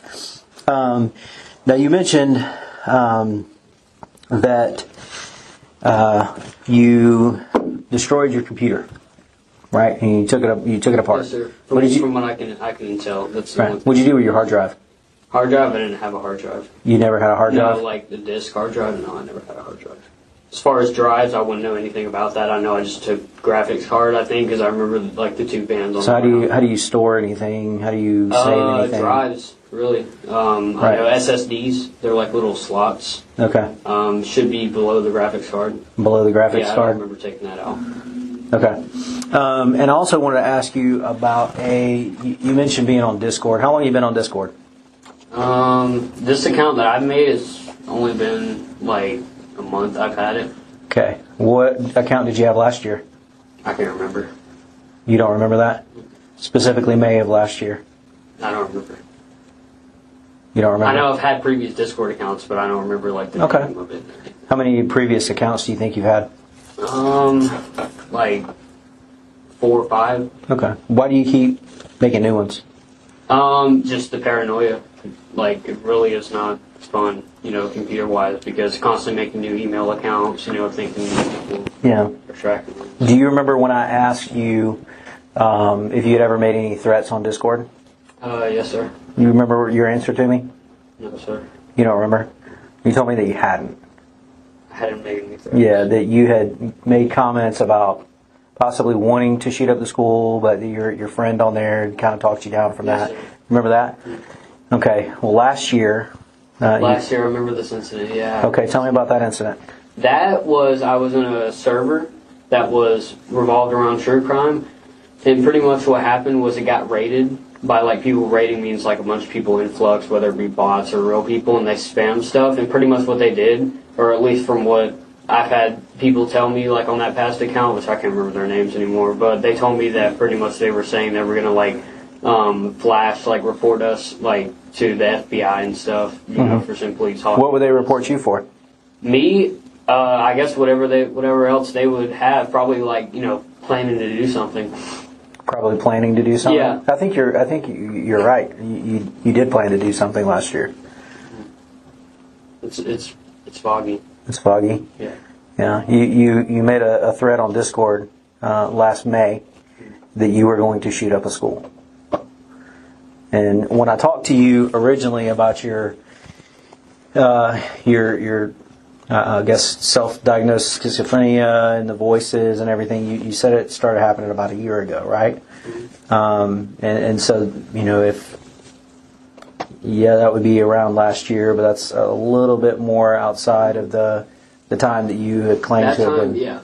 Why did you, if you weren't experiencing the mania and the voices then? As much as I have that now, that time in and of itself, I was extremely suicidal and depressed. And I was in a very bad online community that revolved around true crime. So it kind of echoed back and just... So the recent threat that you made to Mandy about wanting to shoot up a school, and that was because of the voices. But the one in May wasn't because of the voices. The one in May was because of depression. Yeah, not only that, but if you were listening, like, the complete echo chamber of just, like, having that constant stuff feeding into an already unstable mind doesn't really mix well. Mm-hmm. And I knew I wasn't going to do it. Like, it was more of just, like, I liked the attention because I had boasted about that, and, the attention I got, that was more. So it was also, that correlated a lot with it. I think you're right about that. I think you did like the attention. How many times do you think you've, in the 4 or 5 Discord accounts that you've had, and do you have any other social media? Nothing I know of. You don't have a Facebook account? No, like as far as like chat, social media, no. I've never used those. Okay, no Instagram, Snapchat. Any account that I've had previously is probably wiped, deleted. Okay, but not recently, no. Why did you wipe and delete your accounts? I'm talking like months ago, so honestly, I don't know. I mean, that's just a habit. I mean, that's like, making new emails, thinking. How many different emails do you think you've had? It's only limited for phone numbers, so like 6. Okay. What's your current email address? I have 3, I think. That you know of? Yeah. What are your 3 email addresses? They're at Gmail, but I know 2 of them I can't remember, but I know the other one was more of like a burner. I think it was a Declivity Decentralized, and I can't remember the set of numbers. Okay. Declivity? Yeah. What does that mean? I don't know. It just shows like really unique words. Okay. Now you mentioned that you hadn't made any friends here. You didn't talk to anyone at school? No, sir. I just kind of waited around. I eventually was because I was going to go out to clubs and stuff. I just kind of waited to see, kind of let the introduction happen. Okay. Did you, this girl that you were going to talk to, that you told me about earlier, do you remember her name? Who? The girl that... No. The girl at school. Oh, no, I don't remember her name. But I was going to, go up and introduce myself and stuff. Okay. Where'd you see her at? Going out the buses. Going out the buses? Yeah. Okay, but you never knew her name? Mm-hmm. Okay. And did you have any problems with anybody at school? No. No? Okay. Other than the very obvious signs that they were, correlating some kind of plot with the teachers that, I don't know what that entailed, but I knew that it was something along the lines of trying to hurt me. What do you mean? Like I mentioned, I don't know if they were going to take me somewhere, or belittle me, but they were going to, I don't know if it was on my way home, but they were going to somehow, I don't know, because I mentioned, footsteps on the porch. I tended to hear that a lot, so, I got paranoid that. Did you ever tell your dad about it? About the voices? What, the schizophrenia? Yeah, I told him that. And I mainly brought up mania with him because his big thing was just the stuff that I said. What was his response when you told him you heard voices? Mania? Mania thing, it was just a big that he understood and that he was going to get me the help. When did you tell him that? Which part? The Mania. Mania, 2-3 weeks ago. Okay. And when did you tell him about the voices? Around that same time. Okay. So about 2 or 3 weeks ago, he said he was going to get you help. And when was your appointment scheduled? You said, was this Thursday? He said, that it was going to be next week, I think, or this week. I can't remember, but he said that he had scheduled it. So when we were going to do it over the. What made you wait so long to tell your dad? About that, because I was just scared. I thought that me reaching out and telling him, or really anybody, was gonna trigger a response from teachers and people that were after me. Did you tell your mom? I think so, but I only brought up the mania to her. When did you tell her that? Around the same time I did my dad. I kind of came out to that about them, but as far as the paranoia and what I thought was going to happen to me, I couldn't just. I couldn't. So you mentioned you were scared of your teachers, right? Mm-hmm. And what they were going to do to you. When did you first go to the counselor and tell her about all what was going on with you? A week and a half ago. Okay. So a week and a half ago, you weren't nervous that she was in on it with the teachers? What? Wait, what do you mean? So you went to the school counselor, right? Yeah. Remember our conversation this morning? And you said that it was about a week and a half ago or so, whatever, that you went and talked to her. Mm-hmm. But that was pure crisis. That's right. But you weren't worried that she was on the side of the teachers? No, because I trusted her. I met her when I first went to my school. Uh-huh. When I first started going there, and she was really nice. Okay. She really gave off that impression of me. Okay. But all your other teachers, what about them? You didn't trust them? Yeah, and then with them, it was also auditory things. I never had that with the counselor. Even from day one that I was there. Okay. But with your other teachers, when you were in class, you had it? Yeah, I could hear faintly muffled whispers, telling, other kids, and also, in the hallway, them telling other teachers, locations I probably would be more likely to be at different times during the day. Okay. What did, when you were in the bathroom, what did you hear? Just going based off of, this moment I had in there before everything completely flipped. It was more of just it was just times that it was that, and what I mentioned to you earlier, it was today was the day. Sometime this week was going to be when they were going to attack me and do whatever the hell they had plotted against me. And when you say they, just to kind of clarify, teachers, possibly students, ganging up on me, and them all being in on that. And having it kind of circulate if I didn't do anything about it. Okay. How many times did you go see the counselor there? Twice. And you said that she was a black lady? Yeah. Butler, I think. Butler? Okay. And how many times did you see her total? Ms. Butler? Mm-hmm. Twice, I believe so. Okay. What did you tell Miss Butler? Did you tell her about the voices? Oh yeah, like that was like complete crisis. That was like probably my last like true like crisis like I was feeling before this whole stuff. It just completely heightened. And now, was that the first time you talked to her, or the last time that you felt the crisis? Last time that I talked to her. Like, it was? Yeah, but I had already been feeling that, but at that time it was kind of like the situation where it had been heightened, and I felt unsafe, so I went to her to talk to. I went to talk to her about it. What was her advice to you? I was kind of disappointed because she didn't give me a lot of advice. She just simply called my parents and said, you know, like, do they need to come get you? And of course my dad was at work, so he couldn't. Mm-hmm. And so she kind of just like, you know, put me into the conference room, just said to sit there until you feel better or stable. Did you feel better or stable? Yeah, eventually I calmed down because I do have that reluctance of like, you know, affirming myself like, hey, it's okay, you're okay, and it also helped when other people did it. But it's just when it spins out of control and there's really nothing there to actually affirm that these are simply just so-and-so, that it kind of just spins out. And I know it seems like I contradict myself because why would I be thinking that now? But I know now that it's for sure, because in the past, like, the affirming, I feel like I was just simply deluding myself. Like, now I know, like, how real it was. Okay. And so you were able to talk yourself down before, but you weren't able to this time? Yes, sir. What was different? Really everything. Like, having, like, at this point, like I said, I'm not using this as justified, but, like, just almost to the point of having, like, no control whatsoever. Mm-hmm. Just complete, like, hysteria almost. Okay.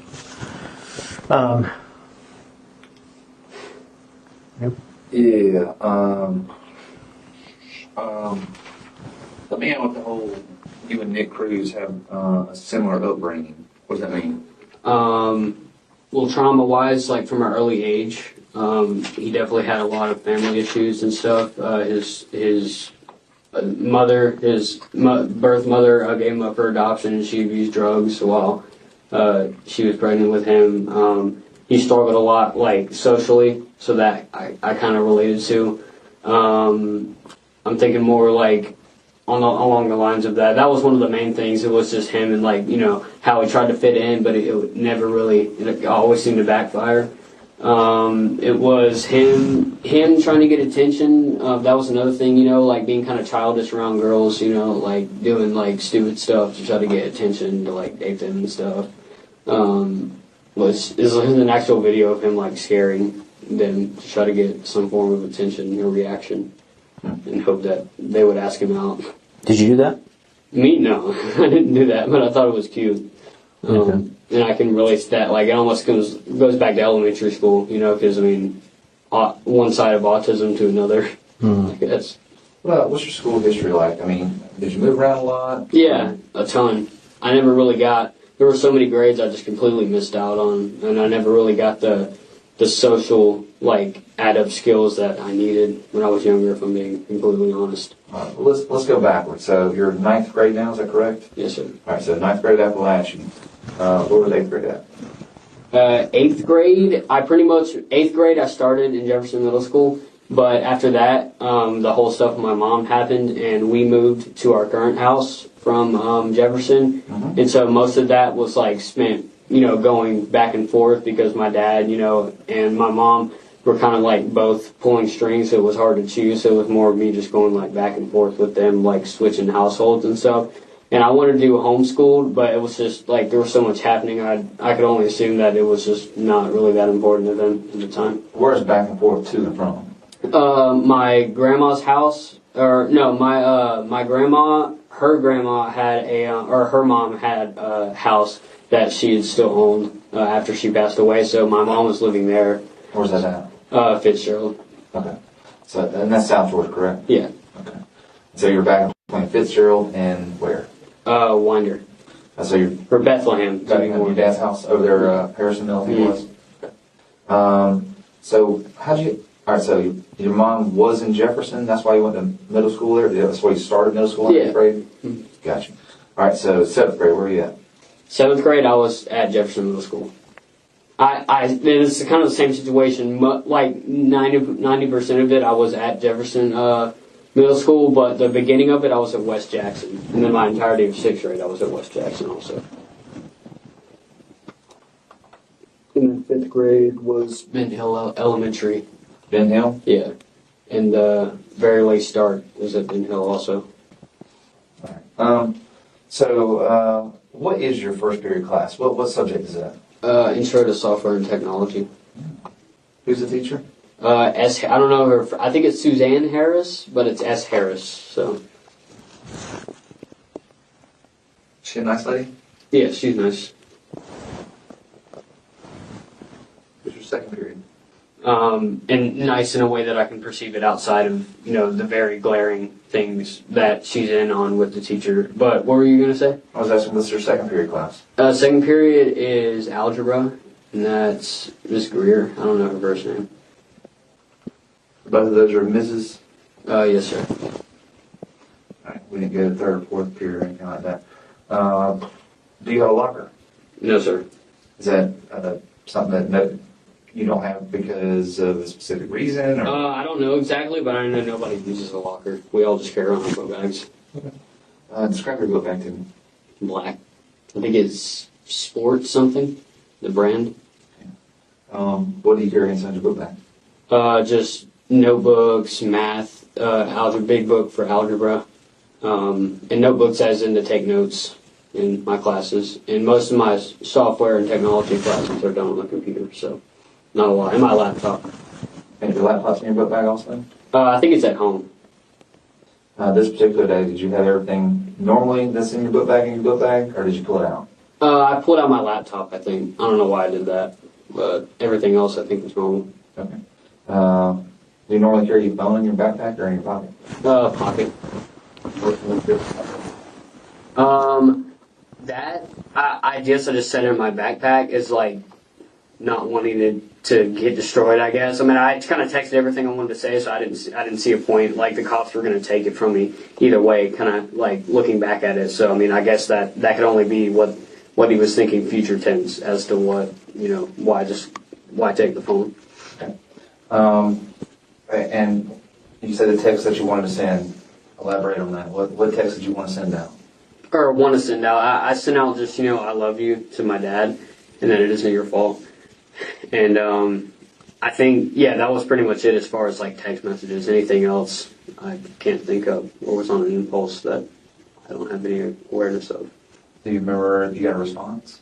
I don't think I did for my dad. If I did, it was in my book bag, so I wouldn't know. Gotcha. What made you text that? Guilt. Like I said, one of those moments where this is so fucked up. Like, I don't know if I'm going to be able to save myself today, but if it somehow shit blows over and I'm not able to do that, I would want them to know that I wasn't their fault and that I love them. Was your dad the only text message that you sent?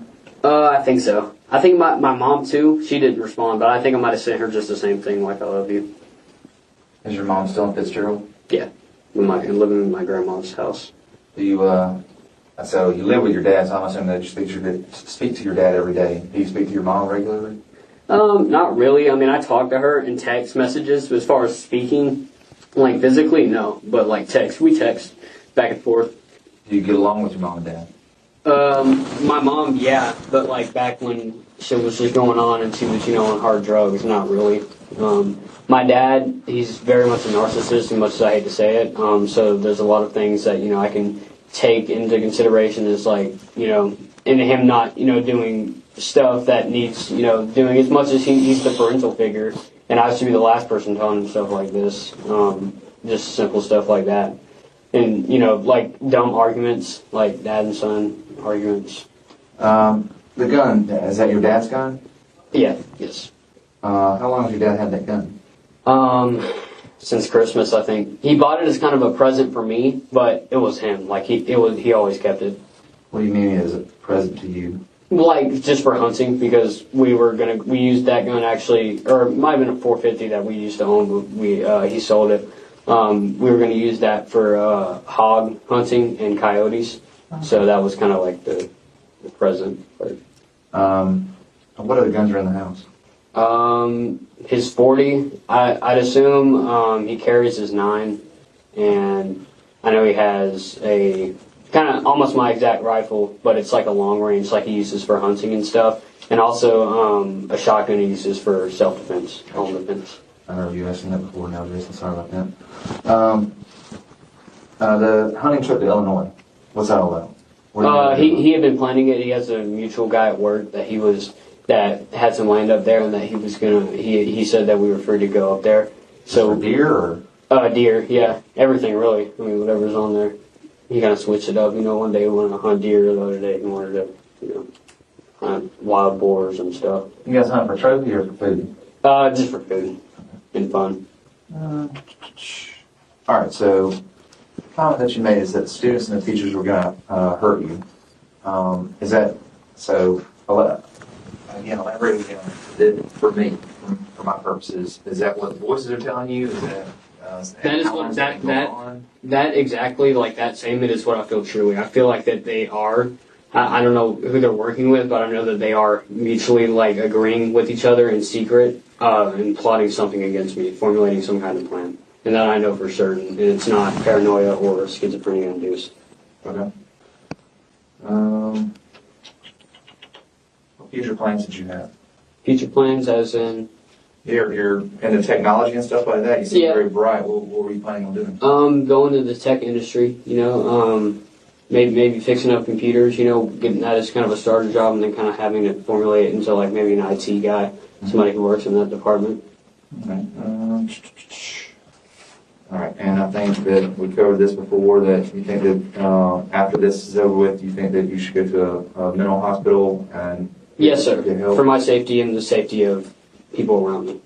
Okay. And I'm not saying that as in a cheap way out. I'm saying that as in genuinely, like until I can get on some form of medication. Aside from the very obvious, aside from the stuff that I told you that I feel truly and honestly, just the paranoia side of things and intrusive thoughts as to just hurting people. Yeah. Well, I mean, I guess, what are we going to ask? All right, so if we ask the people that you hurt their families, what are they going to want to happen? That's why I feel like it's very hard for them to perceive, especially from my end, because I can understand that trauma that they're going through in the loss of a child, if there is any. And it's really definitely hard because, especially with my end, with things, it definitely would be hard to come up with some sort of like something you could tell them that could truly get across that I feel like the teachers were after me. And as far as them at that point, I really had no control over, and that's just like sounds like such a shitty way to get out of any situation, and have guilt against you. Oh, he just didn't have control. But with me, I genuinely I just have gone for so long unmedicated that it's just formulated into just something that just isn't me. Earlier when you said after the event was over with and everything is kind of settled and then you're starting to smell the smoke and stuff like that, that's when you're starting to come back, yes, so to speak. That's when your clarity is coming back. I had a train of thought right there. I totally lost me. And after that, another thing that contributes is the self-realization that, I've done what has been egging me on, what, whispers, muffled voices have been telling me to do for so long. And after that, there's no more urge to get rid of them. I've at that point, according to them, I've achieved it scaring away the teachers. So at that point, there's really no other you need to do so and so. So that definitely contributes to having that self-awareness. I thought you said they were calling you a coward. After that, yes, they were. That's where I was going with that. You reminded me. Thank you. So what do you mean is they were calling me a coward? So did the voices stop and you don't feel any need? As far as they definitely continue. But at this point, cops surrounding me, in shackles. At that point, that's kind of just morally, naturally. That there's, you're obviously not gonna just pick up the gun and start shooting again. But that I feel like I feel like anybody from the outside looking in could see that would probably happen if you were to somehow stop. You know, oh, you coward, you didn't kill more people. Oh, you're stupid, you're a pussy. Do you feel like a coward? Me? In what way? I'm just asking if you feel that way. Like a coward for... You mentioned that these voices have called you a coward. Do you feel like a coward in any way? It's hard to gauge. Like, as far as like coward, like I feel absolutely horrible about what I've done, and I luckily have had that realization. But as far as being a coward, like I don't know, it's hard to see what you're getting at. Coward. They're calling me a coward because I didn't kill more people, and that's just the blatant, edgy, like just intrusive shit that I like hate. Mm-hmm. Are they saying anything right now? No, sir. At this point, as cringe as this sounds, I'm pretty much contained in shackles and in under y'all's possession. So, at this point, it's hard to tell. This has already been so much emotions flowing through that it's probably gotten up in the mix. When I'm sure as I try to go to sleep tonight, it'll probably start right back up, but not in the severity that it was today, because I don't know what happened today. And I don't. Do you think it's because, you mentioned this earlier, about the attention? Do you think it's the attention Not that at all, keeps the sir. voices away? I personally thought that every true crime that I researched, people doing it for notoriety and attention, that was just absolute bullshit, and I thought it was really childlike. As far as attention, I only brought that up because I thought, posting, shit about, oh, I'm going to shoot at my school was cool, because the people in that server, like, their appeal was, school shooters. So, like, if you say you're going to do something like that, they're all just like, yeah, that's so cool. Okay, so you only like the attention online? Yes, sir. Not in the real world? No, not at all. Okay. I'm not proud of what I've done. But you're online... And online is like, I didn't do that often. Right, but your threats online manifested into the real world. What threats, though? The May one? Well, you said last year that you were going to shoot up a school. No, that like I said, there was a lot of different formalities in that, like the depression and being in a really bad mental state and having a bunch of things going on. That didn't formulate into anything because I had an online space that I could echo back and forth with other people who had, some of the same illnesses that I had. Mm-hmm. So that definitely. But it did this year. This year, yeah. At this point, I feel like it's completely evolved into like whatever it is, and it's hard to tell because most of it I think is honestly real.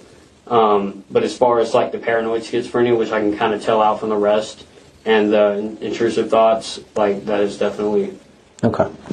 Yeah.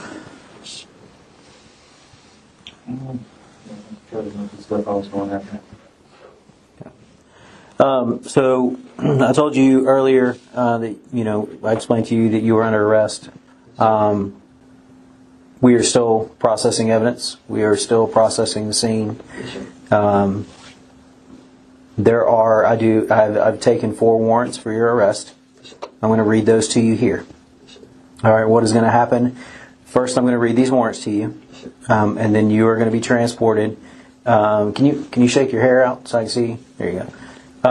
You're going to be transported to the Barrow County Detention Center. Yes, sir. Even I know you're 14 years of age, but the severity of the crime, you have to go to the Barrow County Detention Center to be booked in.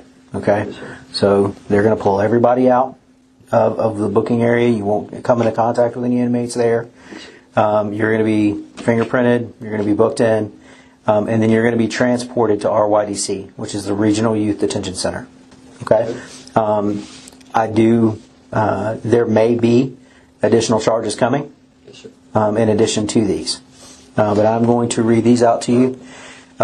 Each one, it is 4 counts for 4 separate acts.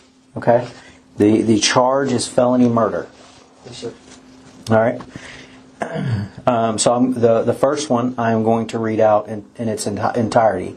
And then for the remainder of the warrants, I will just read the affiant statement, which the affiant statement is my statement.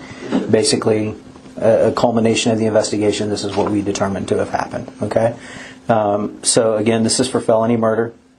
To the best of my knowledge and belief, Colt Gray did, and the county aforesaid, commit the offense to wit felony murder 16-5-1 in said county between the hours of 10:20 and 10:30 on the 4th of September, the place of occurrence being 940 Heyman Morris Road, Winder, Georgia, Apalachee High School, and against Richard Aspinwall. Yes, sir. Do you know who that is? No, sir. Colt Gray, while in the commission of the crime of aggravated assault, which is a felony, he caused the death of Richard Aspinwall, another human being, to wit, Colt Gray, while in possession of a black semi-automatic AR-15 style rifle, fired the weapon in the direction of Richard Aspinwall's person, resulting in the projectile from said weapon striking Richard and causing his death.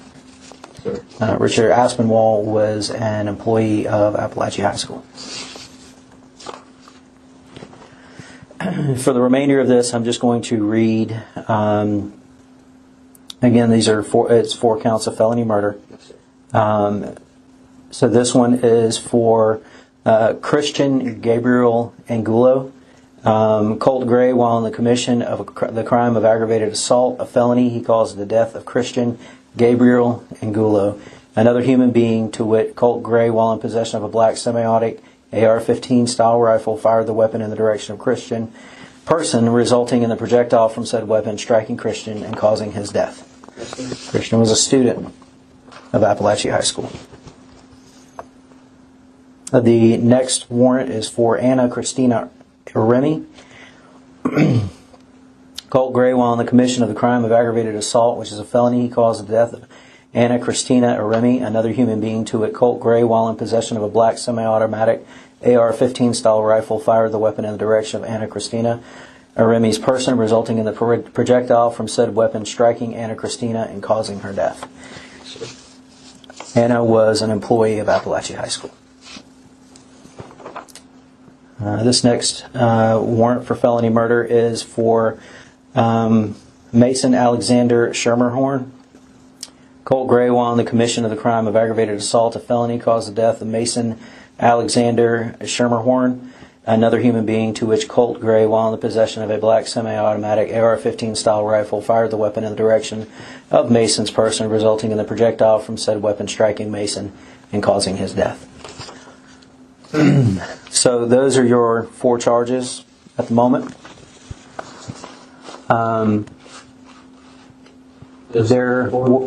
My condolences. Truly. That concludes the interview.